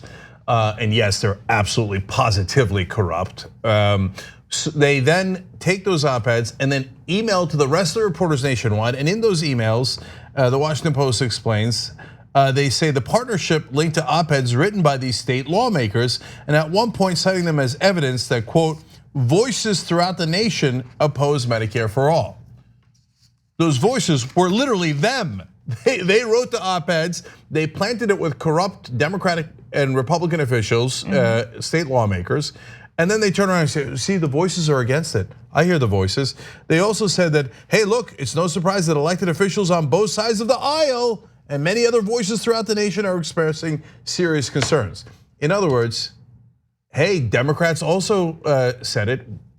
Did we give them money? Yeah, we did, right? Did we buy them? Of course we did, right? Then did we make them, did we just hand them an op-ed? Sometimes they edit it, sometimes they just give it to you. And they go, oh yeah, me like, okay, no problem. And then they do it, and then they go, see, the Democrats hated Medicare for All too. The whole thing is a trick. Yes. The whole thing is propaganda. I mean, and one of the lawmakers here is so brazen. So this is one of the Democrats, Gross, and she wrote, that's her name, not Jen Gross. Yeah. Yes. If the angle is that a consultant wrote half of the op-ed that I had published in the Billings Gazette in July, so be it. I'm not embarrassed by that at all. Jesus Christ. I think that statement is even more embarrassing. She should be voted out of office. This is just brazen corruption, right? And working with members of this industry. Like think about what this really means, right? It goes beyond the corruption. What does this type of corruption lead to? It leads to Americans literally dying as a result of our broken healthcare system. And so I do want to give examples of how these industry lobbyists would edit the columns before they were published. So McDonald, who again is one of these lobbyists, removed 3 paragraphs from a draft of Kelker's op-ed that pointed out that the United States, quote, clearly spends significantly more on healthcare per capita than other developed nations. He also deleted a table from the lawmakers' original draft showing that the United States has higher healthcare spending per capita than France, Germany, Norway, and Switzerland. In fact, I love what they wrote in the email back to the legislator. They said, they crossed that section out and they said, quote, the client had trepidations that it might also come across to the less discerning reader that because foreign single payer markets cost patients less, they are superior. Yeah, it would come across that way because it does cost less and they are superior. Because The lawmaker in the beginning was like, look, I hate Medicare for all, but on the other hand, to be fair, single payer does cost a lot less than all other developed countries. And the lobbyists are like, no, we don't write that, you idiot. We cross that stuff out, we bury it, because for the less discerning reader, no, for all readers, it would actually show that we're lying. So we crossed it out for you, knucklehead. Now submit the right op-ed with exactly our messaging. You understand? And here's your campaign contribution. Yes, sir, absolutely, sir, right away, sir. Gee, I wonder what's wrong with politics. Okay, I'm not done yet. So in terms of what other edits they made to these op-eds, it is amazing. So there's the one we just discussed. And then they put in words like, progressives are calling for an upheaval of the Affordable Care Act. Now these are the same lobbyists that were against the Affordable Care Act. But now they are using Democrats to pretend that they care about protecting the Affordable Care Act. That's Obamacare. They're like, oh my God. These dastardly progressives like Bernie Sanders and Elizabeth Warren would be against the Affordable Care Act. Write that in, write that in. Do we? Oh no, I would love to destroy it. But no, not yet, not yet. We're gonna do that later, okay? But right now we have to make sure that people do not actually get health care without us like making tremendous profit off of it and not really giving it to them. And then one more, they crossed out some other things that they had written that had just like a smidge of fairness in it, and it's amazing. The lobbyists cross them out, and these legislators, representatives, and go, oh yes sir, yes, of course, cross out my words are no good, sir. The check cleared, right? You write your words in, sir, of course, sir, right? Right. So what do they write in? They say extreme ends of the political spectrum propose vastly opposing solutions for strengthening healthcare, as with most issues, what most Montanans, wrote the lobbyist, and Americans would prefer lies somewhere in the middle. So they're pretending to be moderates, and they're saying, look, the Affordable Care Act, the people who are against it are extremists. They are against it. And they're unbelievable. And they're saying, but you know what? The people that actually want to give you health care, they're also extremists. And so make sure that the extremists don't allow your family to live. If you don't have insurance, we want you to die. And in fact, even if you have insurance, we want to bankrupt you and get all the premiums and deductibles and co-pays. But they're the extremists. Now write it. I sent you the check, God damn it, write it. And the Democrats and Republicans across the country are like, absolutely, sir, absolutely. Here you go, sir. So look, Republicans are spending $6 million in ads right now against Medicare for all. Where are they putting them? Iowa, New Hampshire, all the primary states. This group is spending at least $1 million in ads. That's the insurance industry, the hospitals, etc. And then you have all of the corporate Democrats piling on, and you have all of the Republican Party piling on, all to make sure you do not get health care. And then, in fact, I got to give Washington Post one more piece of credit, because credit where credit is due. They said, they are trying to paint it as too extreme, and that the moderate position is to make sure you don't do Medicare for all. But they said, quote, but the ideas are also very popular among many Americans. I was like, I read it and I was like, oh my God, my heart skipped. A mainstream media outlet actually admitted Medicare for all is really popular. They spent all of that money and did all of that propaganda with all their corrupt politicians. And at the end of the day, the American people are still like, no, I still like it, because I'd like to get health care, and I hate co-pays, premiums, and deductibles. Sorry. So understand, when you see those messages, the politicians delivering them are often bought and paid for by the insurance companies ripping you off. All right, when we come back from the break, we are going to talk about Hillary Clinton still complaining about Bernie Sanders. She did so on Howard Stern's podcast, and we have that video. Yeah, we got strong feelings about that, but also fantastic news for Bernie Sanders. You don't want to miss that.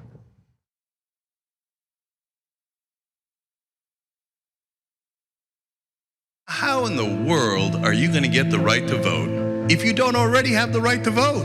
That's impossible. Reason they tell you things are impossible is because they don't want you to try. It only took 7 years for that to get an amendment to get a right to vote.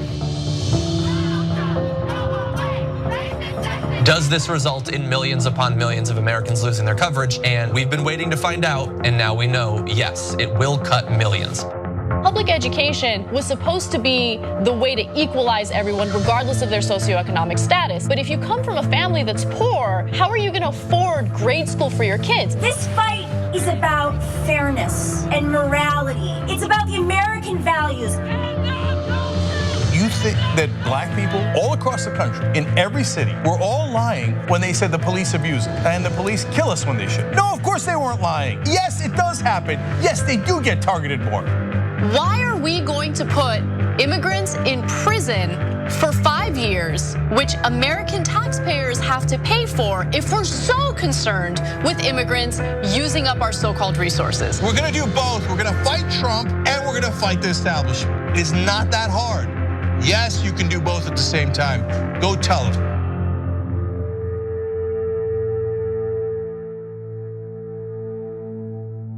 The Monsanto Corporation continues to sell an herbicide called Roundup. You should know that recent studies have linked this commercial herbicide to a significant increase in non-Hodgkin's lymphoma. A diagnosis of this type of cancer can be devastating to you and your family, while Monsanto continues to profit from these sales.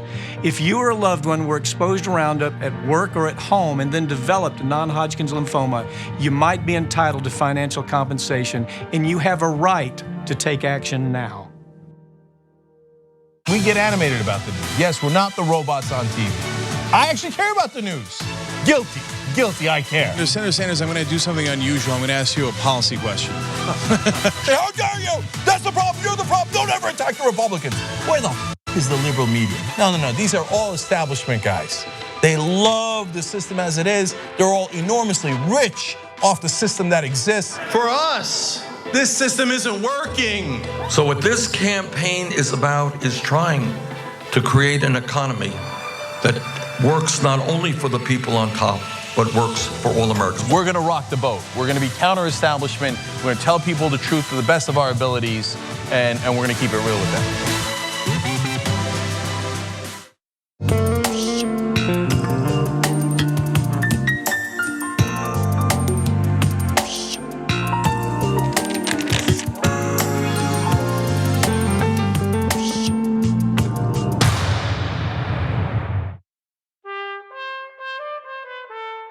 It's winter, and it's cold this time of year, isn't it? Well, it might feel chilly, and the wind might bite at your nose. Maybe you want to snuggle up with a hot chocolate, or wrap up warm and wear your biggest coat. But in the grand scheme of things, our earth is too hot, and it's getting even hotter. Our seasons are getting confused. Lots of birds are nesting earlier, and spring flowers are coming out too soon. This is what climate change looks like. It's affecting so many of the things we love, both here in our own backyards and around the world. But we have hope, because we know that together we can protect them if we act now and everyone does their bit. So this Christmas, give a gift of love and show the world you care.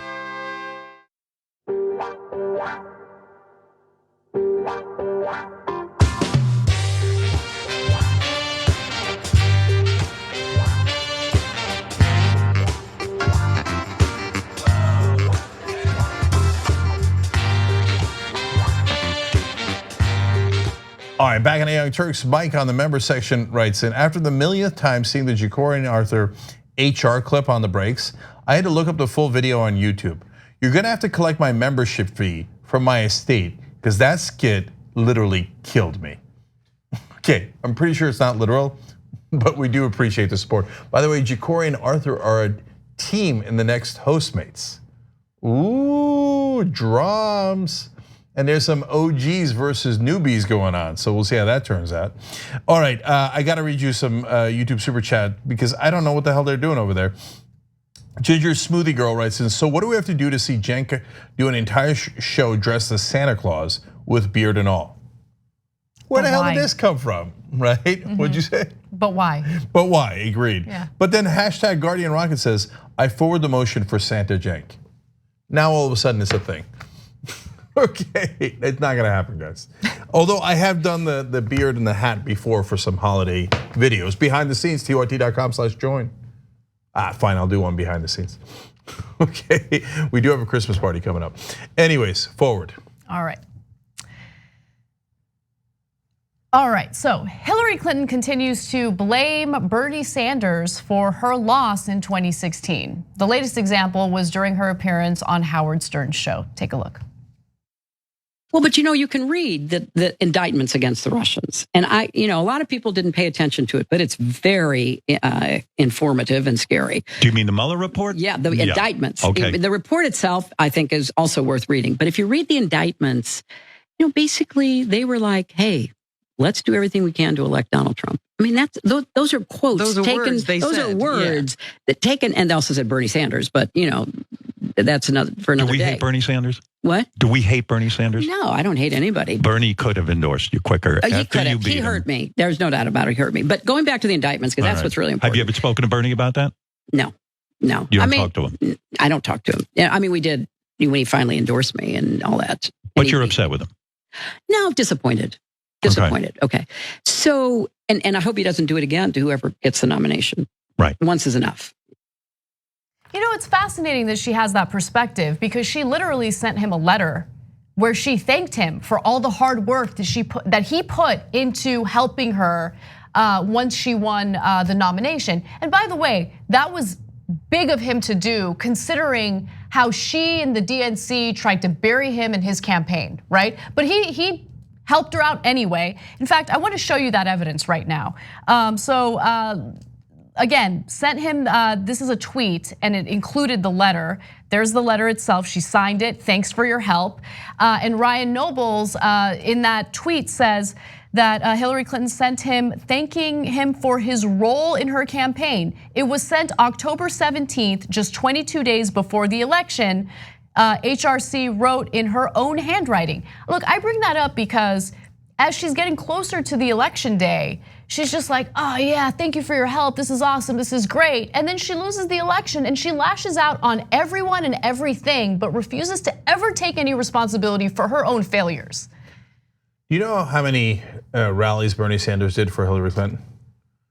You're thinking, well, 1, 2, okay. No, he did more, he's a giving guy, 5, right? 10? No, come on, 10's a lot of rallies for a guy who Hillary Clinton rigged the system against. She did. Look, she can complain all she wants, but everybody knows, and we know it for a fact because of the hacks of the DNC server, that they limited the number of debates. They set every rule against Bernie Sanders, and in fact, the DNC funneled money from giant donors to Hillary Clinton's campaign. They did it through the state Democratic parties, okay? So they helped her in every imaginable way, set all the rules against Bernie Sanders. But nonetheless, did he do 10 rallies? No, he didn't. He did 39 rallies in favor of Hillary Clinton. He did everything he could. He could have half-assed it, he could have quarter-assed it, he could have done 4 and be like, I did 4 rallies for you, what else do you want? He did 39 rallies for her. He did everything he could for her. And she's still like, I was disappointed, I was hurt, it hurt me, right? It hurt my chances of winning. Hillary Clinton, and maybe even more importantly, all of her sycophant supporters that worked on her campaign, okay?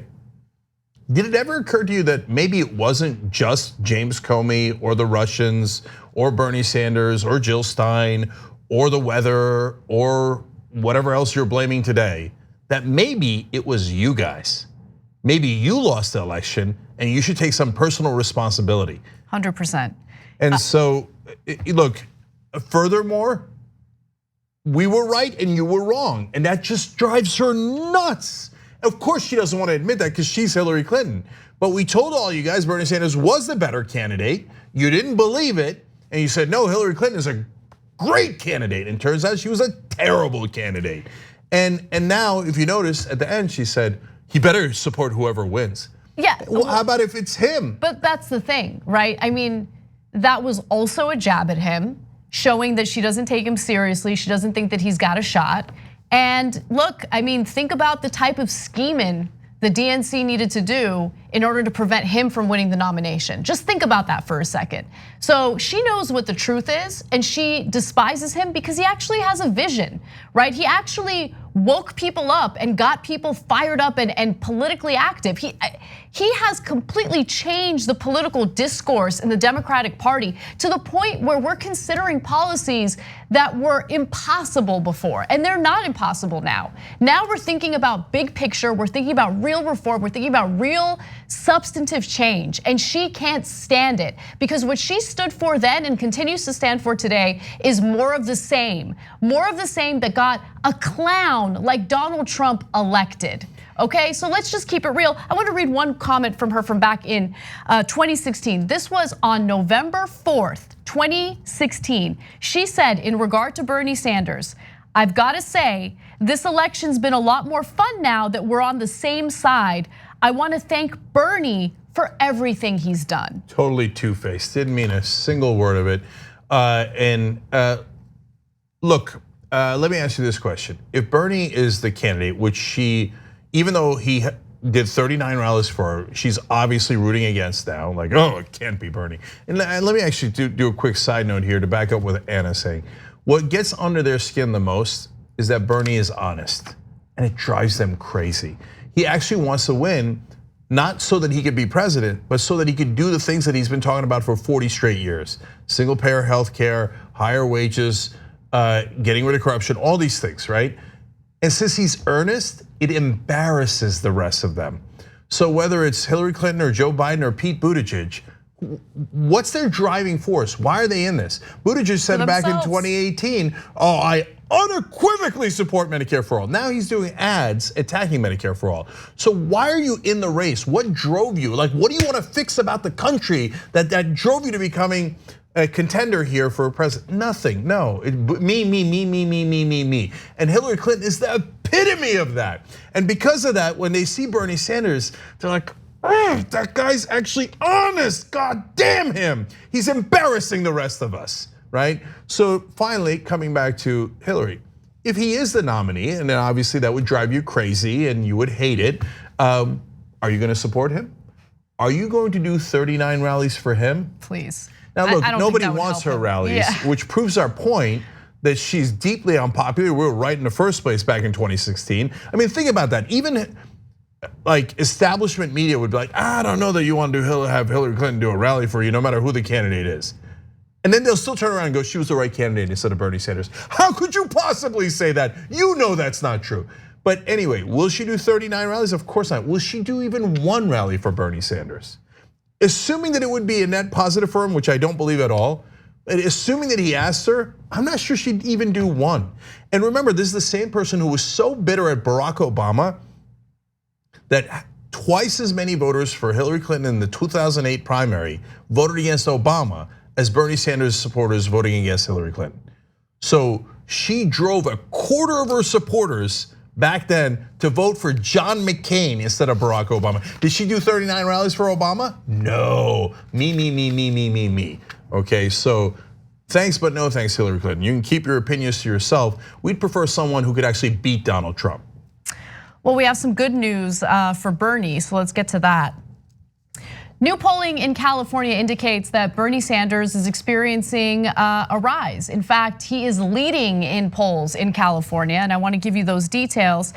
So the UC Berkeley Institute of Governmental Studies found that both Senator Elizabeth Warren of Massachusetts and former Vice President Joe Biden have lost ground among the state's likely Democratic primary voters over the last 2 months. So to be specific, the erosion has benefited Bernie Sanders of Vermont, who narrowly tops the primary field, and unfortunately Mayor Pete Buttigieg of South Bend, who doubled his support since the September poll. Obviously, I added the unfortunately part to that graphic. Now, Sanders is in the nominal lead as the first choice pick of 24%. Warren is at 22%. And that's actually a pretty big change from September when she led the field by 29%. Biden is the first choice of 14% of likely Democratic voters in the primaries, down 6 points from September. Buttigieg is preferred by 12%, up 6 points from September. All right, first, let's not bury the lead like LA Times did. Bernie Sanders is winning in California. California, by far the largest state, the largest number of delegates. We thought that he would rise. We told you that ahead of time. Now, to be honest, the polling did not indicate that for quite some time. We saw a little bit of a bump up after the AOC endorsement and debate, and then it kind of stagnated for a little while. But we kept telling you, no, I told you I went to the California Democratic Party convention. It looked like the entire floor was in favor of Bernie.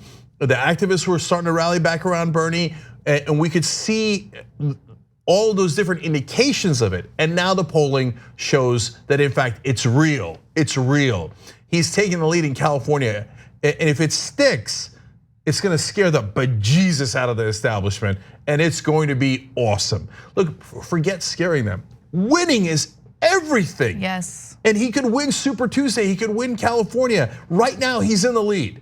So now that is 98% of the story. Now, I can't help but get frustrated at the LA Times covering California. Anna read you some of it. The headline's okay. It says Warren and Biden lose ground. That's their main focus. Sanders moves ahead in California's shifting 2020 Democratic race. Oh, by itself, fine, okay? I think the big story is Sanders now #1, but okay. But throughout the piece, Bernie Sanders narrowly tops the primary field, has a nominal lead, a statistical tie for first place. And they kept talking about Bloomberg. Yeah, that's exactly what I was gonna get to, Anna. Yeah. Like 50% of the story is about Mike Bloomberg. Yeah, it's like the strangest thing. He is incredibly irrelevant. What are you talking about? The polling indicates he's nowhere near the top. But they're like, well, how does this affect Mike Bloomberg? Who the hell cares how it affects Mike Bloomberg? But you know why? So you read the article, it's like a text case of mainstream media bias.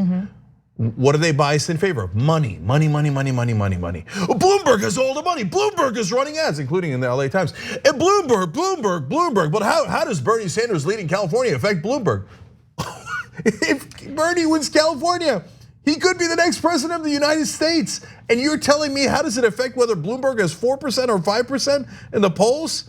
What kind of maniacal focus is that? It's just hilarious because it also shows, it's just another example of the disconnect between some members of the media and what people are actually experiencing. And so, look, let's keep it real. In California, I would argue it's the epicenter of inequality in America, right? So do you really think people, middle class people, a dwindling population, by the way, in California, are gonna like lose it over someone like Bloomberg? Are you surprised that they are? That's amazing. They wrote it as if they're surprised. They say, oh, well, you know, about 40% of the likely Democratic primary voters surveyed viewed him negatively, referring to Bloomberg, and only 15% had a positive impression. Yeah, duh, we could have told you that from the beginning, and we did tell you that. You really, as in your political analysis, thought Bloomberg would be a real candidate. And you noticed it, you saw it with your own eyes. The entire mainstream media was like, wow, hey, look, that's a billionaire. We all love billionaires. The country loves billionaires. I mean, Bloomberg's got a real shot at this thing, coming in late, but it's an interesting strategy. He's probably gonna vault to a contender. And they asked primary voters, they're like, no, we hate him. A 3-1 margin, I'm not even close to considering him. They had to stretch and stretch to find a poll where he even registers. So they said, well, 8% of voters were considering voting for Bloomberg. Not that they're gonna vote for him. That they were considering. I mean, what a terrible number. Only 8% would even consider voting for him. Okay, half the article is about Bloomberg. It's insanity. They're so biased towards money, they can't see straight. But finally, after they go through all this stuff, at the end though, at the very end of the article, they have some numbers that are awesome for Bernie. And they're like, oh, by the way, it's fine, okay, we'll give you these numbers, okay? I hope you stop reading by now. So let me read it to you. Sanders tops the field on 3 other attributes. Being the candidate who would bring the right kind of change to Washington. I would say that's a pretty important attribute when you're voting. The one who comes closest to sharing voters' values. Also #1 in that, also incredibly important. And the last one is, and the candidate who best understands the problems of people like you. In other words, people are saying, look, man, Bernie's clearly on our side. They're in a world of trouble, guys. Here we come. Here comes Bernie. Look, California and Super Tuesday is everything. If Bernie loses, we're gonna get another establishment candidate, and either they're gonna lose to Donald Trump, which is horror of horrors, or we're gonna get Biden or Buttigieg, who are so happy to call themselves president, and they've told you nothing will fundamentally change. They're going to do nothing. It will be soul crushing if one of those corporate Democrats wins. On the other hand, if Bernie wins California, and right now he's #1, and he wins Super Tuesday, we're going to the White House. We'll be right back. Gotta take a break.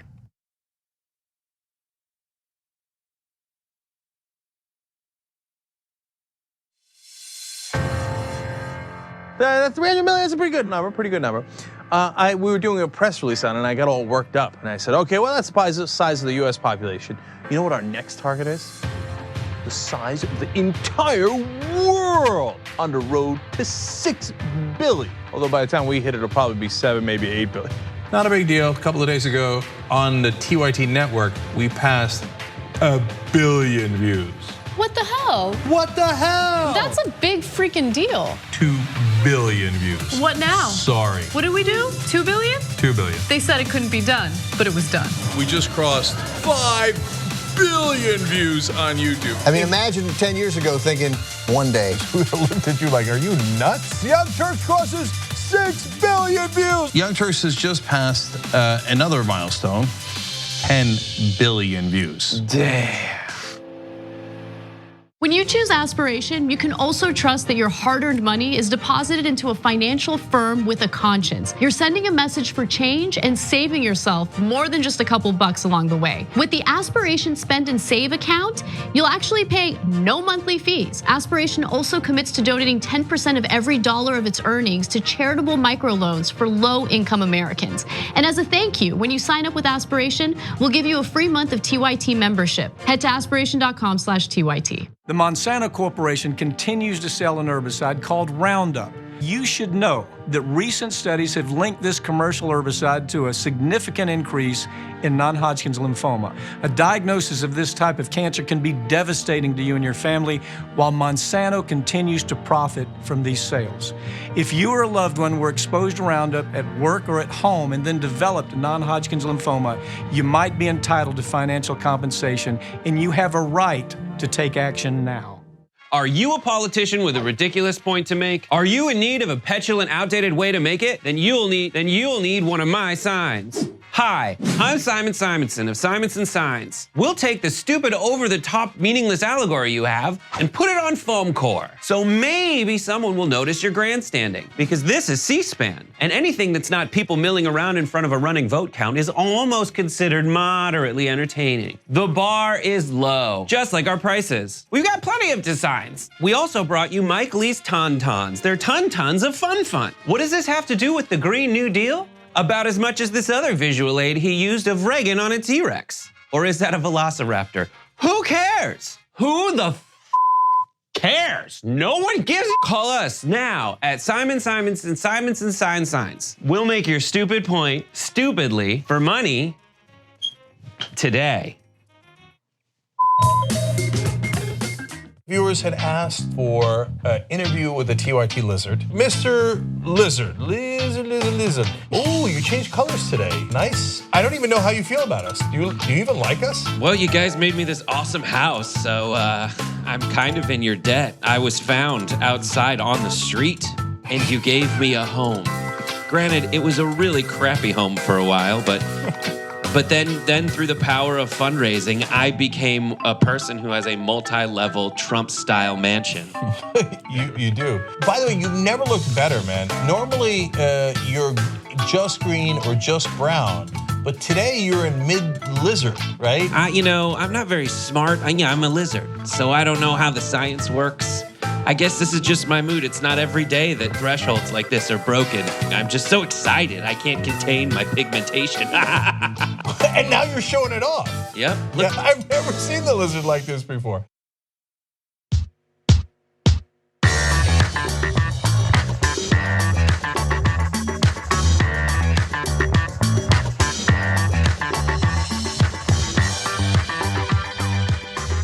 All right, back on the Young Turks. So lots of comments here, don't have time. Miss Heisenberg, though, on Twitter says, go Anna, go. I love your articulate rants. #Bernie2020. Glenn Bear on YouTube Super Chat says, Bernie took his time to endorse Hillary in 2016 because he earned a mandate and negotiated with the Clinton campaign for a more progressive platform. I actually don't think he took that long at all. As soon as it was clear that he had lost, he did in fact endorse her. But yes, he did negotiate for a more progressive platform. And that's fantastic, and I'm super happy that he did. It wound up being irrelevant, but it was still the right thing to do. Last one, Dave Petter on our member section says, so many people blame everyone but themselves. People blame Susan Sarandon for Hillary's loss too. Susan frickin' Sarandon? Dave writes in, if that's how this blame game thing works, then I blame John Cusack for the financial crisis of 2007 and 8. I don't need a good reason or any reason. And he goes, sorry, John. No, I know, they do though. They literally think Susan Sarandon cost Hillary Clinton the election. How much in denial do you have to be in to make absurd claims like that and say, no, it's not Hillary Clinton's fault, it's Susan Sarandon's fault? Just absolutely insane. All right, Anna, what's next? All right. Joe Biden has nothing going for him. I'm just keeping it real. He has no vision. He's already said that he isn't going to change anything. He's the status quo Democratic candidate, and on top of that, he's having a difficult time even getting the words out regarding what he supports. But nonetheless, I do have to give him credit for his latest campaign ad, which is exactly what I'd like to see more of from Democratic candidates, especially if they have the right policies. Take a look. World leaders caught on camera laughing about President Trump. Several world leaders mocking President Trump. They're laughing at him. My administration has accomplished more than almost any administration in the history of our country. Didn't expect that reaction, but that's okay. World leaders mocking and ridiculing him for being completely off balance. Allies are deeply worried about him. They say he's becoming increasingly isolated. Something is very wrong. The world sees Trump for what he is: insincere, ill-informed, corrupt, dangerously incompetent, and incapable, in my view, of world leadership. And if we give Donald Trump 4 more years, we'll have a great deal of difficulty, if ever, being able to recover America's standing in the world and our capacity to bring nations together.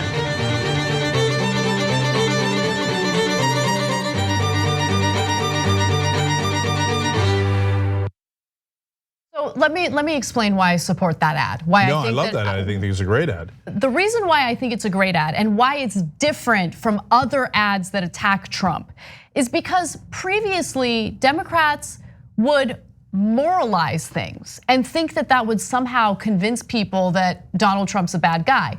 No, those are the things that people who support Trump like about Trump. So when you're talking about, oh, he's so cruel to immigrants and he's so mean to women and he's so, no, but they love that stuff. When you unman him, let's keep it real, that's what that was. When you humiliate him, I think that's a better tactic. Now, unfortunately, this was a campaign ad by a candidate who I don't support, but nonetheless, it was a good campaign ad. No, look, on this show, we're always honest with you guys and give credit where credit is due. So that's a terrific ad. Nice work by the Biden team on that.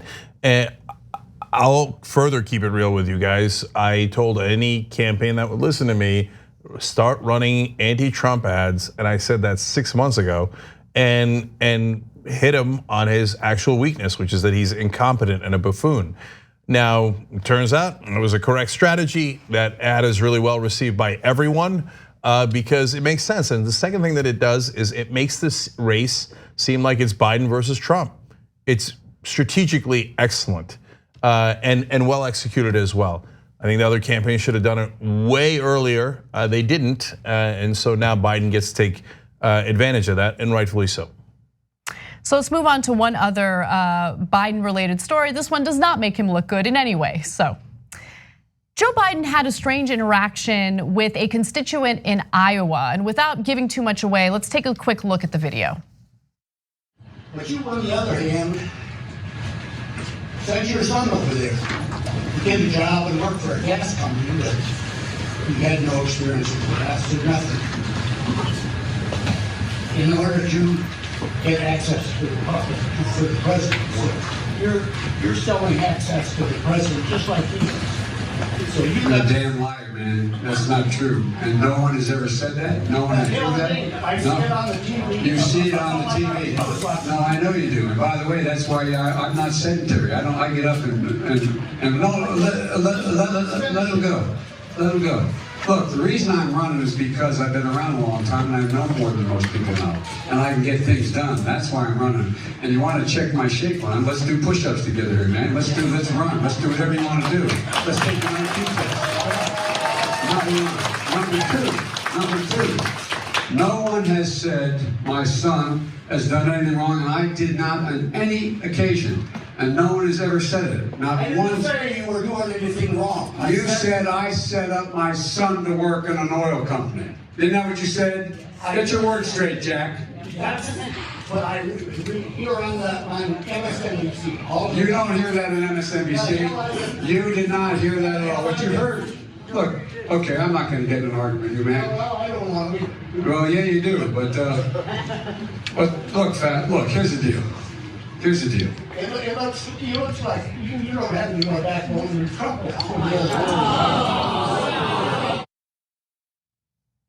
Okay, you didn't like that? I actually thought he came across pretty good.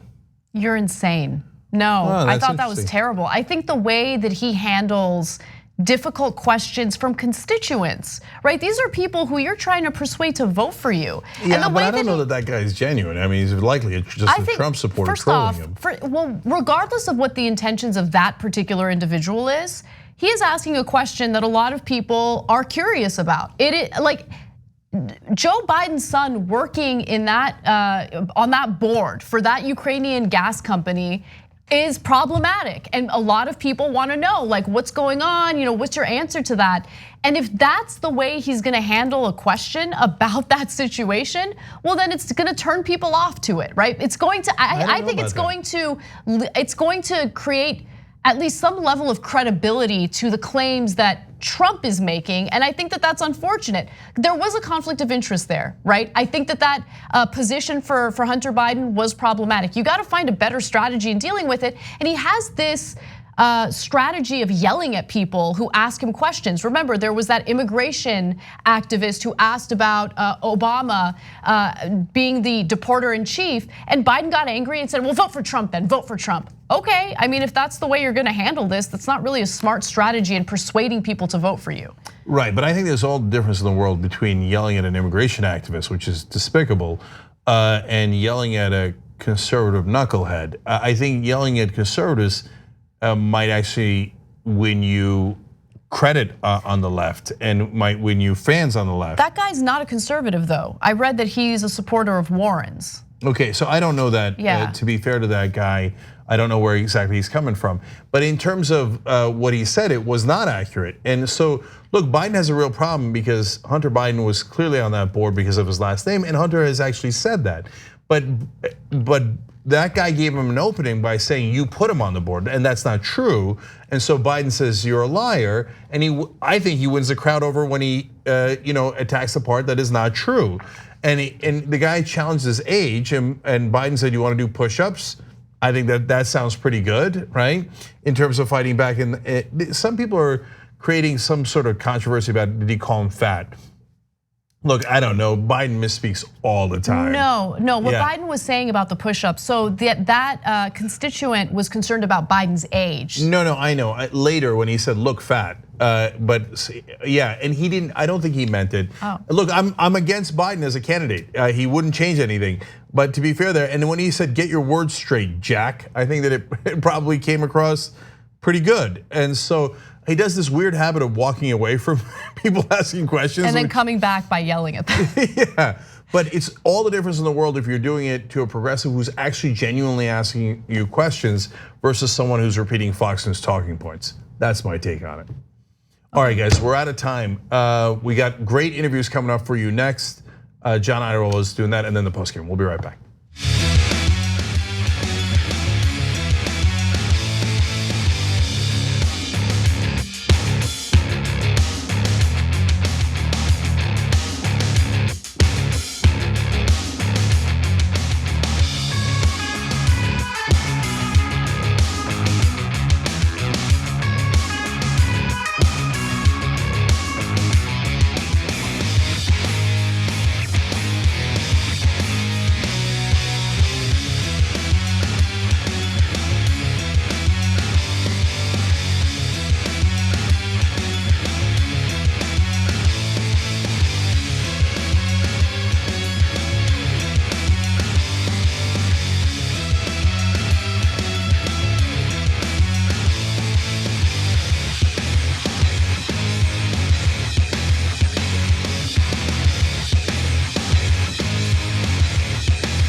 we're gonna do a little thing we like to call Weekly World News. Weekly World News. I cull stories from around the globe, stories that aren't covered on the main show or aren't covered enough, and I turn it into a 5-question quiz for Dave and Steve. All right, do we have our answers? A from Dave and C from Steve. And the correct answer is B, an oil tanker that sank off the coast of China. Okay, we have one answer of B and one answer of C. What is the correct answer? It is, of course, A, an airplane wing walking stunt gone wrong. Okay, we have an answer of A from Dave and C from Steve. The correct answer is B. We have an answer of B and C. What is the correct answer in true Weekly World News tradition? It's A. Come on. Taking the bear out for ice cream. That can't possibly be true. We're terrible today. Just terrible. I often think about the terror that my grandmother was under until she was 8 or 9 years old, and how horrific that experience must have been in this state of discomfort for the benefit of other people. People will still treat you like you're the problem. That's what we mean when we say living well black. We're just trying to live our best life and trying to be the best that we can be. And we're frustrated and tired of people treating us like we're criminals. The Monsanto Corporation continues to sell an herbicide called Roundup. You should know that recent studies have linked this commercial herbicide to a significant increase in non-Hodgkin's lymphoma. A diagnosis of this type of cancer can be devastating to you and your family, while Monsanto continues to profit from these sales. If you or a loved one were exposed to Roundup at work or at home and then developed non-Hodgkin's lymphoma, you might be entitled to financial compensation, and you have a right to take action now. You're about to watch some behind the scenes footage of the Young Turks. Ooh. Now, these are partial videos. If you want to get all of them, you become a member, go to tyt.com/join, and you'll get all the behind the scenes of me, Anna, John, JR, a little bit reality show like tyt.com/join, and enjoy this. You know what you're seeing behind me? Jersey. Hold. Watch me flip this camera. However I flip it. Do I flip it like this? No, I just took a picture. I'm bitzing right now. What? Behind the scenes. Oh, okay. For members? I don't have my face on. She doesn't have her face on, folks. Oh, that's JR's ass right there. You can't take 5 minutes off, can you? No, I can't, Johnny Pie. I said it was live stream, but I was lying. It's not a live stream. It's just for members. Bitsy, this is my cat. You know what his name is? Kiki Cat. Animals are innocent. Control room and the insanity is obviously there. Right now, as you can see, I'm directing or tech directing. I'm so happy to be here. This is what like a Labor Day beard looks like for Cenk. Man, you're a Young Turks viewer if you recognize me like this. Oh, thank you. You are the one person in my life I would love to meet. What's going on, guys? This is a Bitsy or a BTS or behind the scenes with Hassan Piker, AKA Woke Bay. Oh, hi, I didn't see you there. I have finished my show, The Damage Report, and now I get into a really awkward time of the day. When I'm sitting, the control room is right there. So I can see Bart. This is the Pittsburgh office, by the way. I'll refer to often as the boiler room. You see how it's ripped? Is it super unprofessional to wear that at a business meeting? Or am I like cool, rebel? I just finished doing the power panel and I'm fired up. What do you do for TYT? Not a whole lot. If you're frantically tweeting at us that something's broken, thank you, because I'm fixing it. And thank you for being a TYT member. Super last thing, because there's always got to be a super last thing. Oh, that was disastrous. This has been behind the scenes, behind the scenes.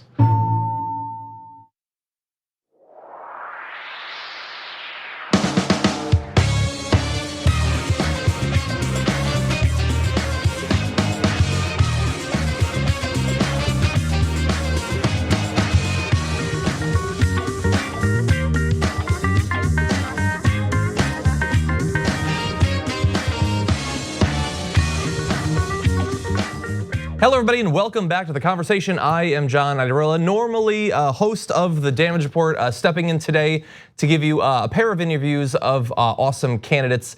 Just shortly, we're gonna be speaking with Kathy Kunkel, candidate for the West Virginia's 2nd District for Congress. A little bit later on, we're gonna be joined in studio, actually, which is exciting. Doesn't happen all the time. Jacob Martinez is a candidate for the Mesa, Arizona City Council District 3. So that'll be just a little bit later on. And after that, we are going to have, of course, the post game. Anna Kasparian will be back in for that. But why don't we jump right into it with our first candidate. candidate for West Virginia's 2nd District. Kathy Kunkel, welcome to the conversation. Thanks for having me. Glad to have you on. And as always, I like to get to know the candidate a little bit. But before transitioning into politics, tell me a little bit about some of your work experience, what you're going to bring into this position. Yeah, I've spent the last 10 years working in energy policy here in West Virginia. I've testified to the Public Service Commission on behalf of consumer groups. I've fought for stronger energy efficiency and renewable energy programs in West Virginia. And I've also done this kind of energy policy work on behalf of consumer and environmental and labor groups around the country, including most recently in Puerto Rico as well. And one of the reasons I'm running really is my frustration for the lack of political leadership here in West Virginia as our economy has been transitioning away from coal. There's really been no plan and no attempt to sort of revitalize our economy. It's just empty promises about bringing back the coal industry, which is not happening. And we heard some of that even at the presidential level back in 2016. And so that's really interesting. Obviously, it's been a traditional part of the economy there. I've read some of what you've written about this, and you're not giving any false promises that it's going to be able to maintain. I mean, even without a big change in policy, it is trending downward. So if you were to get this position, what would your approach be? What is the path forward, if not sort of attempting to reinvigorate the coal industry? Yeah, I mean, I think West Virginia's economy needs an infusion of federal infrastructure investment just for basic things that we need to function in the 21st century, like rural broadband, like safe drinking water, transportation investments as well. And if we're talking about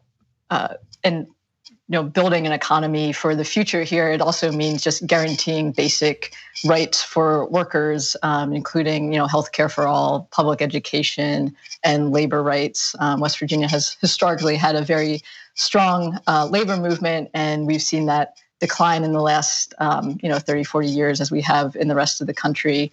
And traditionally the working class in this country, the middle class, has been strong when we had a strong union movement, and we need to be making it easier and not harder for folks to join unions and to fight for rights as workers. So I think bringing in federal infrastructure investment and bringing in supporting small businesses and tourism and other sectors of the economy that can grow here in West Virginia as the fossil fuel economy declines, and then just overall across the board support for working families is what we need to create an economy here that is that is equitable for all of us and is not caught up in the boom and bust cycle that has always defined our economy here and that has never really brought lasting prosperity to West Virginia.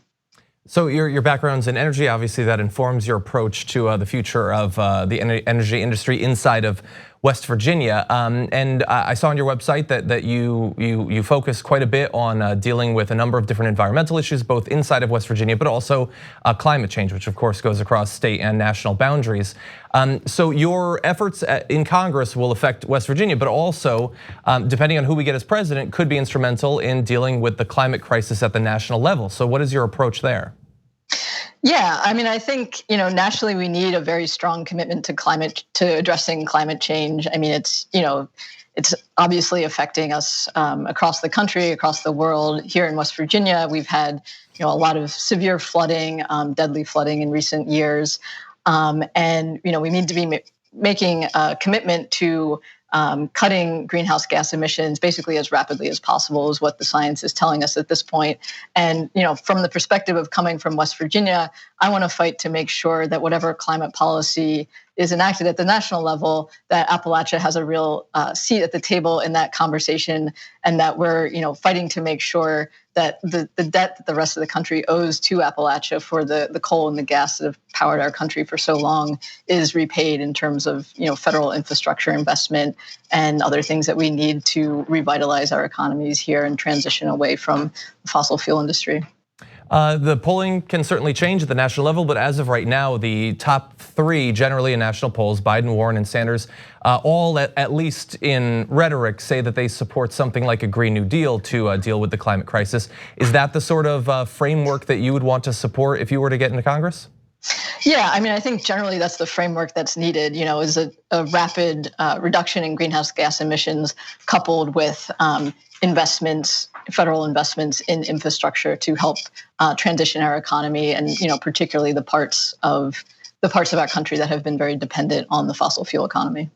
Now, in terms of running in this race in West Virginia, I've actually read that that particular district is a particularly difficult district to run in because of the way the media markets work out. It's pretty costly to do advertising. I'm curious, coming in as someone who doesn't have a long history in electoral politics, how is that influencing the way that you're running? Yeah, I mean, it certainly is. So, it's a very diverse district that goes from Charleston in the southern part of the state to the eastern panhandle of West Virginia, which is basically a suburb of DC and is in the DC media market, as you mentioned. But, for us, we're really focused on running a grassroots campaign here. We've been traveling throughout the district this fall. We've held over 20 house parties and town halls, and we're going to be keeping that up through the winter and hiring field staff and building out a campaign that's going to be, knocking on doors and having real conversations with West Virginians about the issues that matter in this state. So, we're not going to be by any means running a campaign that's, focused on winning through TV ads. Okay, and based on my research, and I apologize if I just missed it, it didn't seem as if inside of the Democratic side that you're currently facing any opposition. Is that the case? That's the case, yeah. And the filing deadline here in West Virginia is in January, so I can't say that with certainty yet, but that's the case at the moment. And so it looks like, barring some change in the next few weeks, you would be going up against Alex Mooney, the current Republican incumbent. Tell us a little bit about Representative Mooney. Yeah, so Representative Mooney has represented this district since 2014. He moved to West Virginia in 2013 to run for that seat, having lost an election in Maryland. And he has really been, quite frankly, a very absentee congressman in this district. He's very rarely seen in the district. I've never known of him to have an in-person town hall or to debate a candidate running against him. And he's really done very little for the district. The votes that he's taken to repeal the Affordable Care Act, to privatize the VA, I think have gone against the interests of his constituents here. I was doing a bit of research on how the district has voted in the past few presidential cycles, and it seems like it's not one of the most blowout districts or anything like that, but it has trended red. And so I'm curious, based on what you said there, do you feel like it's sort of just an expectation that he doesn't need to campaign particularly hard, sort of like resting on his laurels sort of thing? Yeah, I mean, I think he's, generally his strategy has been to run with, TV ads and mailers and sort of run on the bandwagon of Trump and the Republican establishment. And so, I think one of the things that is really important to recognize about West Virginia, even though it is portrayed in the national media as a red state, is that it's also a very anti-establishment state. And I think we saw that last year when we had our school service personnel strike that sparked a wave of strikes around the country, that there's just a lot of people who are very frustrated with both the Democratic and the Republican establishments here and who want to fight for basic things like public education and healthcare. So you mentioned a couple of policies there, but you point out this anti-establishment streak. So how does that influence some of the other, as you're campaigning, you're doing these town halls that you've been talking about. What are some of the other issues that are being brought up by your potential constituents? Yeah, I mean, well, the addiction crisis is huge in West Virginia, as it is in many parts of our country. And also infrastructure is huge. People are very frustrated by not having basic internet access. I have teachers tell me that they're, trying to teach their students about 21st century technology and they can't even get online. And so, there's just a real sense, I think, that West Virginia has been left behind by the establishment of both parties. Mm-hmm. Yeah, and it's interesting. I mean, you point out that they're obviously frustrated with both parties, but that's the sort of thing that Donald Trump was very explicitly campaigning based on, was they've all ignored you. I'm going to be the one who isn't. Have you heard any sort of, is there still lingering trust in Donald Trump to potentially be the guy who's going to break through that? I mean, sure, there's still a lot of support for Donald Trump in West Virginia. My sense is that it is not as strong as it was in 2016. And I think some of that, is the promises that Trump made, for example, to bring back the mines that simply have not happened. Yeah. And so we mentioned a couple of different policy areas. Tell us a little bit about, you mentioned healthcare. What are some of your plans in that area? Yeah, well, fundamentally, I support a Medicare for all universal healthcare system. I think it's very important that we have, a single payer system, universal healthcare that covers everyone and that takes the burden of health insurance away from businesses who, are being squeezed by having to provide healthcare coverage for their employees. And, I think having a single payer healthcare system would also allow the government to negotiate prescription drug prices, which is obviously a huge problem in West Virginia and elsewhere. And I also want to see us investing more in the National Health Services Corps so that we can, attract and retain more healthcare professionals in rural parts of our country, including West Virginia. Well, one area you just talked about, you could find yourself immediately working on that if you get into Congress. There was a bill passed today that had to do with renegotiation. Trump has said, he previously had said that he supports that. Now he's saying he's going to veto it. So that might be on your desk on day one. Right. So I want to give you a chance to tell people where they can find out more about your candidacy. If they want to donate or volunteer, where should they go? Yes, you can go online to kunkelforcongress.com and follow us on social media at Kunkel for Congress. Kathy Kunkel, candidate for West Virginia's 2nd District. Thank you again for joining us. Thank you so much for having me. Okay, we're going to take a short break here, but stick around because we got another candidate in studio after this.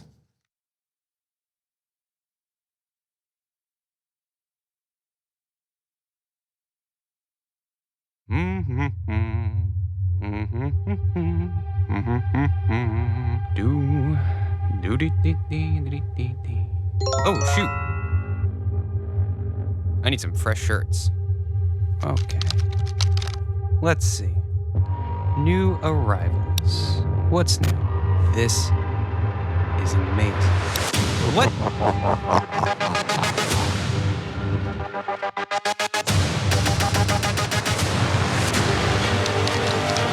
Thank you, user. I have now injected my code into Shop TYT. Proceeds from this shirt will benefit me directly.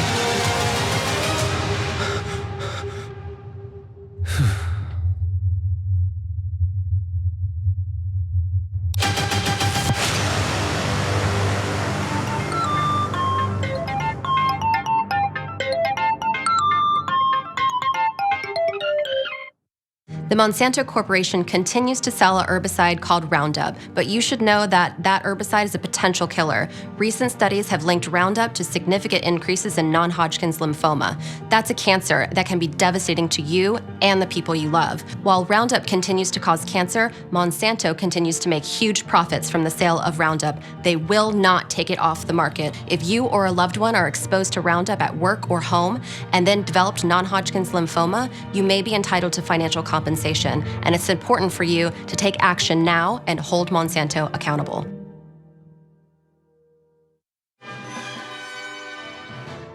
Welcome to Breaking News with Brett Ehrlich. I'm Brett Ehrlich, and this is Breaking News with Brett Ehrlich. The Trump administration, Trump mandated Trump, that Trump, every Trump, other Trump, word Trump, be Trump, Trump.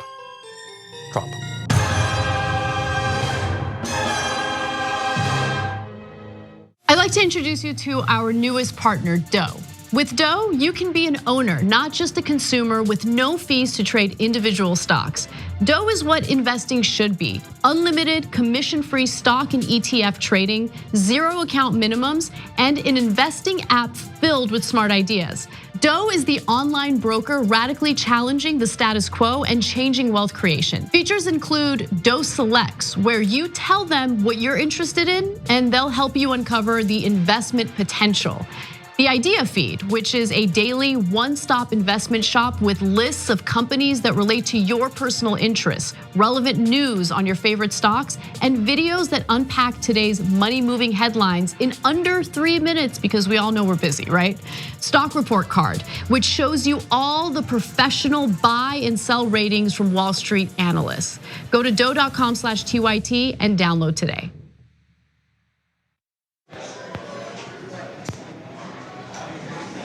Now, top.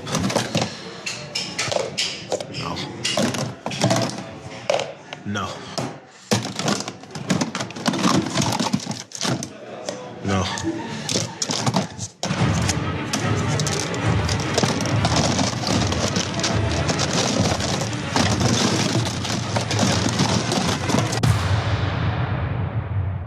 My name is Cassandra Hanks. I've been with TYT for 3 years. I am a video editor and a photographer. The main perk for working for TYT is, as being their main photographer, I get to photograph and sometimes meet some of the celebrities that come through. Susan Sarandon was amazing because she brought her dog Penny. Tom Morello is probably my favorite because I love rock music. Meeting people like Joss Whedon and Quentin Tarantino has been some of the reasons why I got into filmmaking and photography was like a dream come true.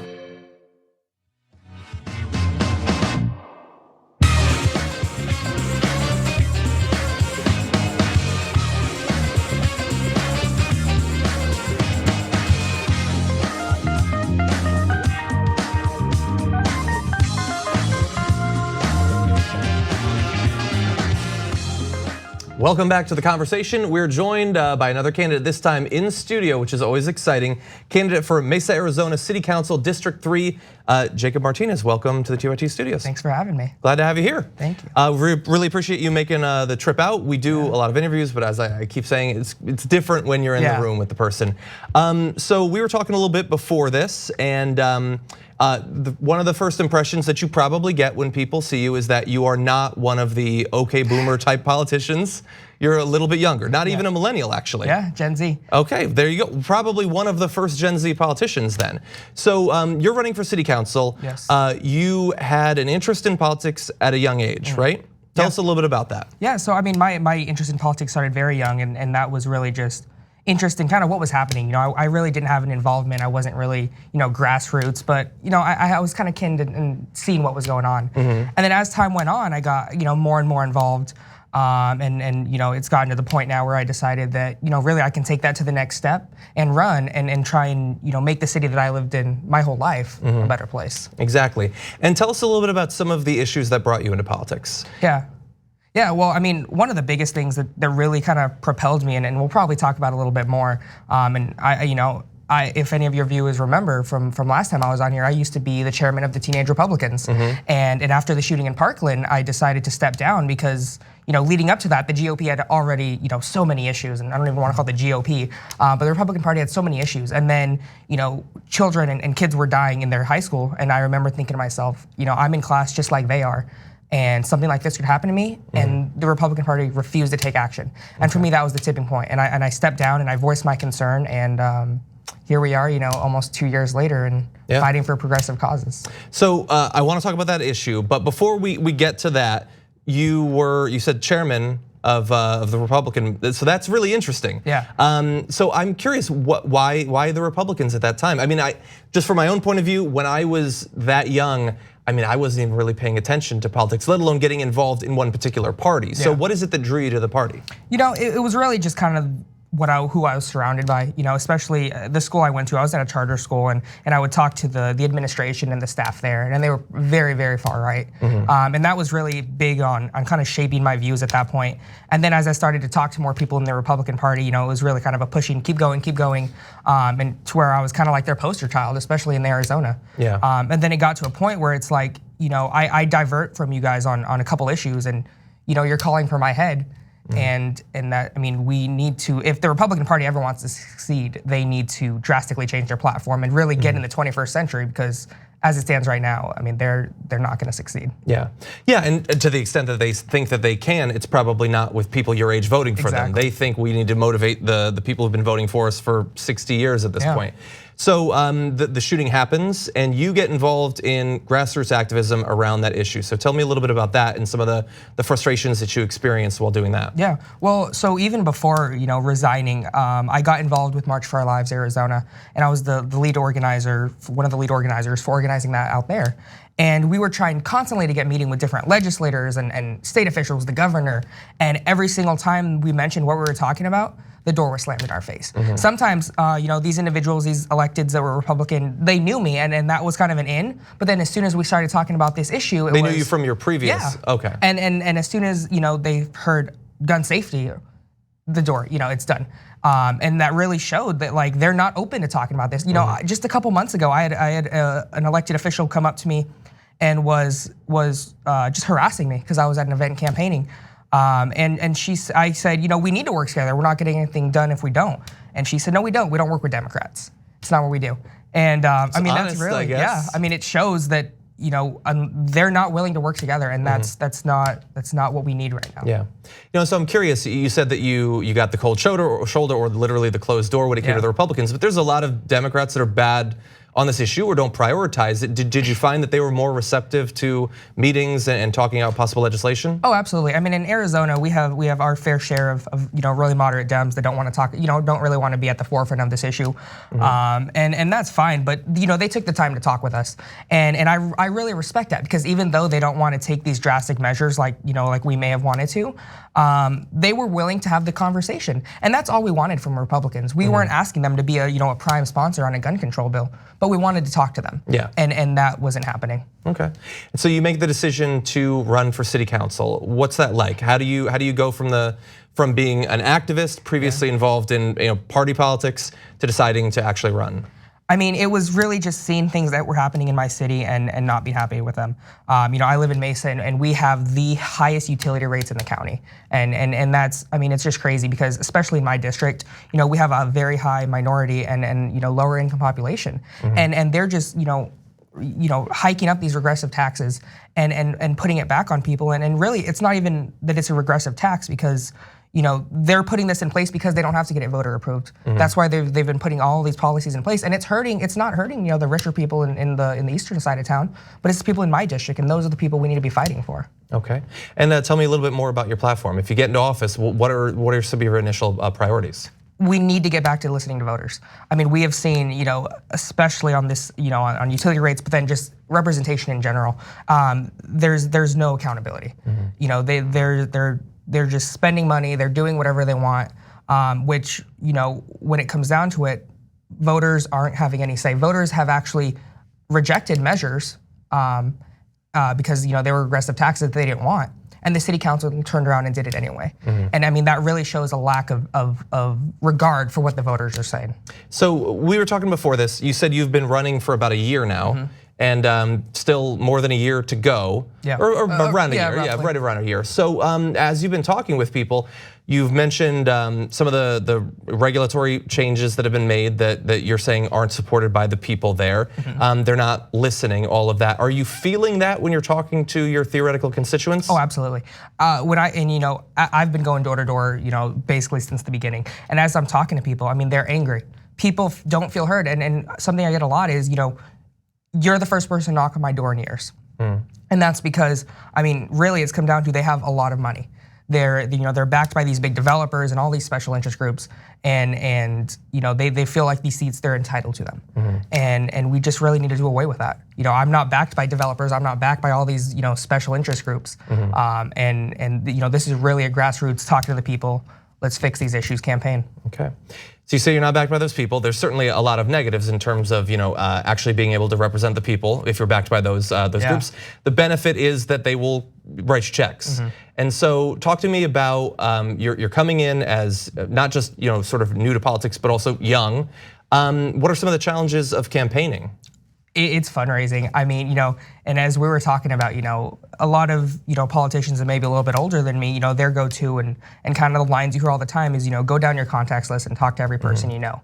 And as a younger candidate, and really any younger person in general that might want to do anything that's involved with fundraising, you know, our networks are a little bit different. We don't have people who are able to write $500, $1,000 checks. And in a campaign like this, especially when there's so much money going against you, that gets hard. And that's really, I mean, that's going to be imperative to making this a successful campaign and keeping going is going to be, you know, that ability to raise money, especially. And I mean, it's going to be, you know, the grassroots progressive people that are going to do it.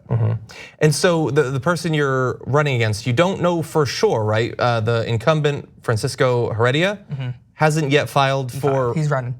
Oh, he is running now. Okay. So I'm curious then. Obviously, been around for a bit. We talked about some of the negatives of running as a younger candidate. What are some of the advantages that you found? People like to see bold, new, fresh ideas. You know, as I've been talking to people, you know, originally the thought, and especially kind of the people around me, were like, is your age gonna be an issue? Is it going to hurt you? And you know, I really wasn't quite sure. I didn't think it was, but I didn't really know because I hadn't done it yet.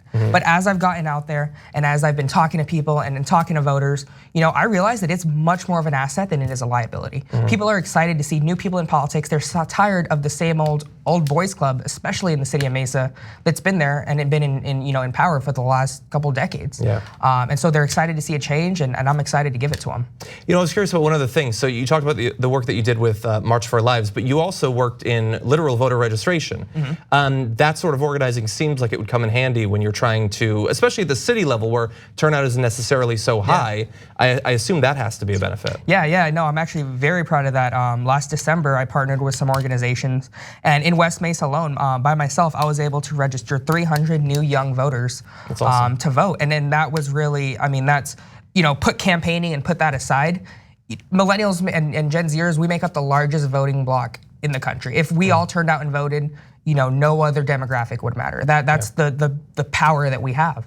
And so getting people to acknowledge that and register to vote and take that first step is really just gonna be great. And hopefully, you know, we saw a record-breaking turnout in the midterms. And hopefully as we go into 2020 and beyond, we continue to see that. And you know, I hope that benefits my campaign, but really in the broader scale of things, you know, it could really help our country. And where can people find out more about your campaign? My website is martinezformesa.com, FOR Mesa.com. You can find all information on my campaign. If you're interested in donating, that's gonna be the most imperative thing that I need help from progressives right now. It's really appreciated, and everything you need to know will be on that website. Awesome. Well, Jacob Martinez, thank you. Thank you so much for joining us. Thank you. And thank you for watching the conversation. We really appreciate it. We've got an awesome post game coming up. Anna Kasparian is going to be back in studio, so stick around. Starts pretty soon.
welcome to the post-game show. We're gonna do something a little different today.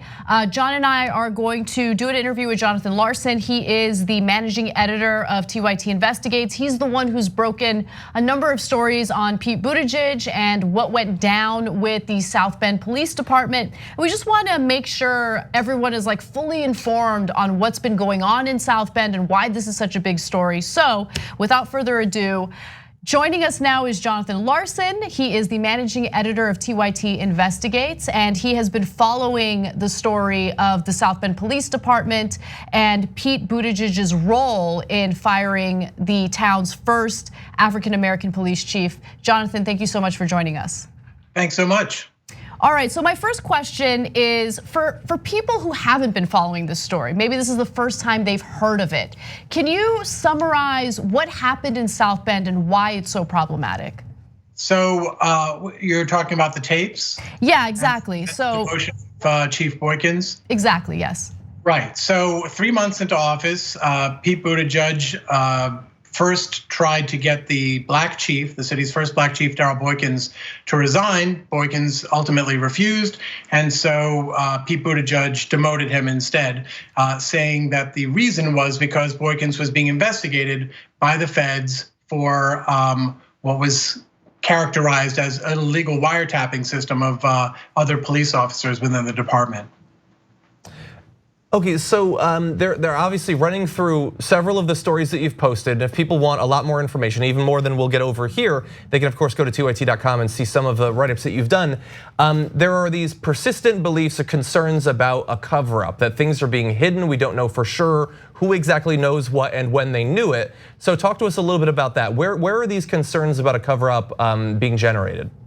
Well, there's a number of concerns on a number of issues. On the tapes, there were concerns that that the real reasoning behind Buttigieg demoting Chief Boykins was not being shared. In fact, when Buttigieg appeared on a televised town hall, CNN town hall, and said that Boykins had been either the subject or the target of a criminal investigation, Boykins' lawyer told me that's a lie. And so there's always been a lot of questions about why exactly did Buttigieg decide he had to remove the city's first black police chief? And as you guys know, we found out based on legal documents that the city has actually had for years that describe in detail what's on the tapes. And according to those documents, police officers in South Bend were heard on the tapes discussing a plan to use Buttigieg's donors. This was before he became mayor, to use his donors to get him agree to get rid of Darrell Boykins.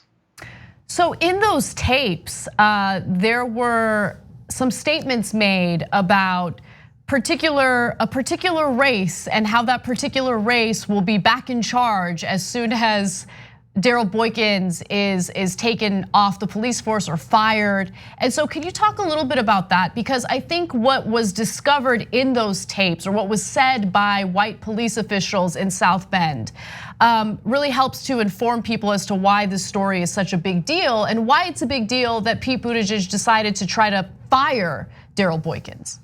So the Chief Boykins was discussed at one point by one of the officers who was using Ebonics to talk about the chief. That was one thing. And the passage you're referring to was one of the officers is quoted on the tapes as saying something, I don't remember the exact phrase, but it was along the lines of, it's gonna be a good time when all white people are in charge, meaning at the South Bend Police Department. And so we first reported that back in September, and there it confirms a lot of suspicions out there that had been floating around about why Buttigieg was apparently pressured to remove the chief and what the motives were of Boykins's enemies within the department. And I should add that there's no indication, at least in these documents or that I've heard, that there was substantive complaints about Boykins in terms of being a bad administrator,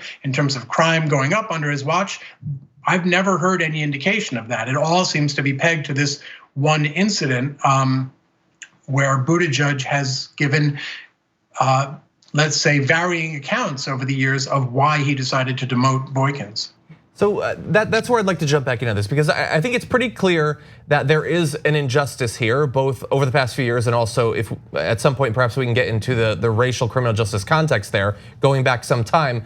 But the question for Buttigieg is, how wrapped up in this is he? It's one thing for people to be talking about him, it's another for him to be directly involved in it. And so as you've been breaking these stories over the past year, how, I guess, responsive and transparent has Pete Buttigieg and his campaign been about what they knew and when they knew it? The one thing I'll say off the top is that they have yet to dispute, if I recall correctly, any substantive material fact that we've reported. None of the documents that we've uncovered and published have had their authenticity disputed, and the president of the Common Council, who is a Buttigieg ally, actually said that TYT's reporting was, I think he said, the most insightful or informative that anyone's done in the past 7 years. So the authenticity of what we've been reported really hasn't been substantially challenged. Now, I will say that one Buttigieg spokesperson at times referred to as rumors, referred to them as unsubstantiated, which sort of tiptoes up to the line of being a denial, but doesn't actually constitute a denial. So you can make of that what you will. In terms of providing material responses to our questions, we've gotten very specific, very detailed responses to some of our questions, and we've gotten no responses to other questions, and we've gotten something in the middle where it's sort of a response, but it doesn't really address what we've asked. So they are, mostly, I should say, polite and responsive, but I will also add that I've been asking for an interview with Pete Buttigieg since back in April, and as far as I'm aware, I'm the one person in the country to whom they have not given a yes or a no. I mean, they were even considering Dave Rubin for an interview at one point. Okay. So I think it's super shady that they're denying you an interview. But I mean, if they do agree to an interview, I think that Buttigieg would be asked some pretty difficult questions. An example of a difficult question he was asked was during a CNN town hall when he was asked about the firing of Boykins. And he said specifically that Boykins was the subject of a federal investigation. And that's the reason why Buttigieg did not want to release the tapes featuring the white South Bend police officials talking about Boykins and all of that. So can you talk a little bit about whether or not there really was some sort of federal investigation into Boykins, and is that a credible argument in refusing to release the tapes? There absolutely was a federal investigation. The investigation, however, was not necessarily of Boykins. It was more of what is going on here. So what happened was in January of 2011, at least one police officer from South Bend went to the feds and said, we've been wiretapped, we've been taped, and the chief did it specifically to us in order to, tank our careers or what have you. And as it turned out, the US attorney for the Northern District of Indiana issued a letter in May, I believe, of 2011 that said that the recordings began accidentally. They were not begun under Chief Boykins, and no charges were filed.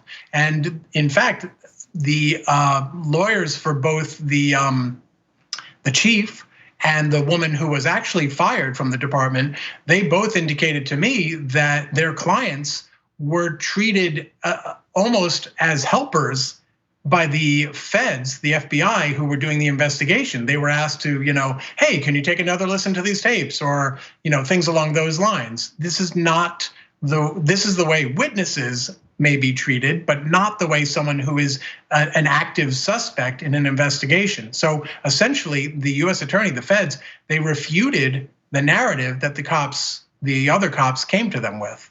So it's just fascinating, right? Because you have Pete Buttigieg getting elected, and one of the first things he does is he tries to fire Daryl Boykins. Once Boykins refuses to leave, he gets demoted right away. Again, this is South Bend's first African-American police chief.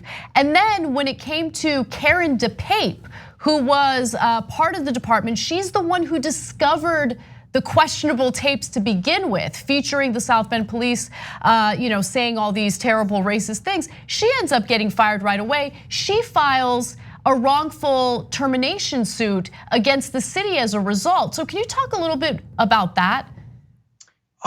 Well, yeah, she basically said there was no cause for letting her go, and what her case turned up, what her case ended up doing was she was suing not just the city but Buttigieg individually, and so what happened was Buttigieg's and the South Bend lawyers, both the city attorneys but also outside counsel that Buttigieg brought in, they asked DePape very specific questions. What did you hear on the tapes? And she answered them. And we got access to some of those documents, which is how we know now. But the other thing that those documents tell us is that Buttigieg, or at least his lawyers, have had those answers as well for years now.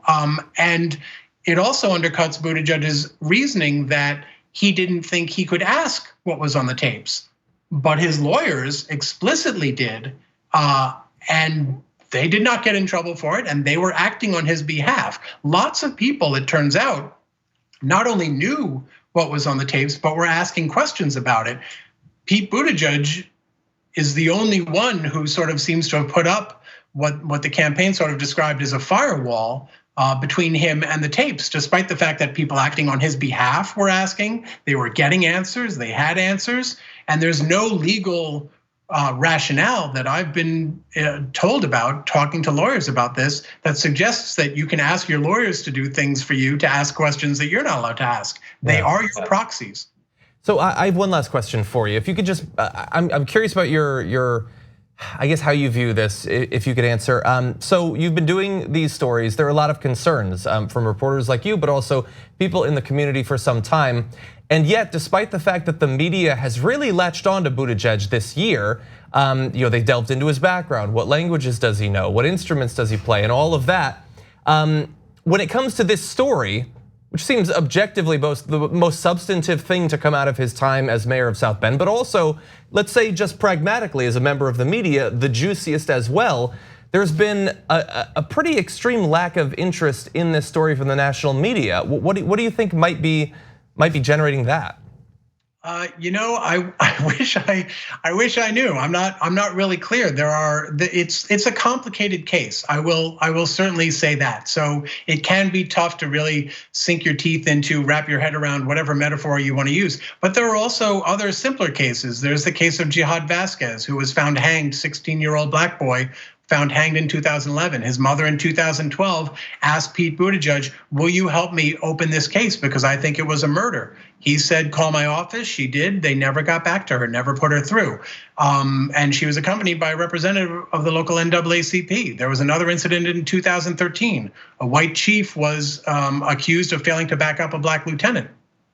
Buttigieg saw a secret Indiana State Police report on that incident and basically suggested that it exonerated his chief. I got a copy of an excerpt of that report, which did not exonerate him at all, and in fact made clear why the Board of Public Safety, for instance, resigned and also called Buttigieg a liar as a result of that story. And so those are simpler stories. If people are interested in asking Pete Buttigieg, can you please sit down and walk us through exactly what you said and why, and give us a chance to respond, to follow up and say, well, wait a minute, what about XYZ? That used to be a typical, thing to happen for newcomer candidates in presidential campaigns. Well, we'll see. He's one of the higher tier candidates now. Perhaps that will generate some of these questions that have been lacking so far.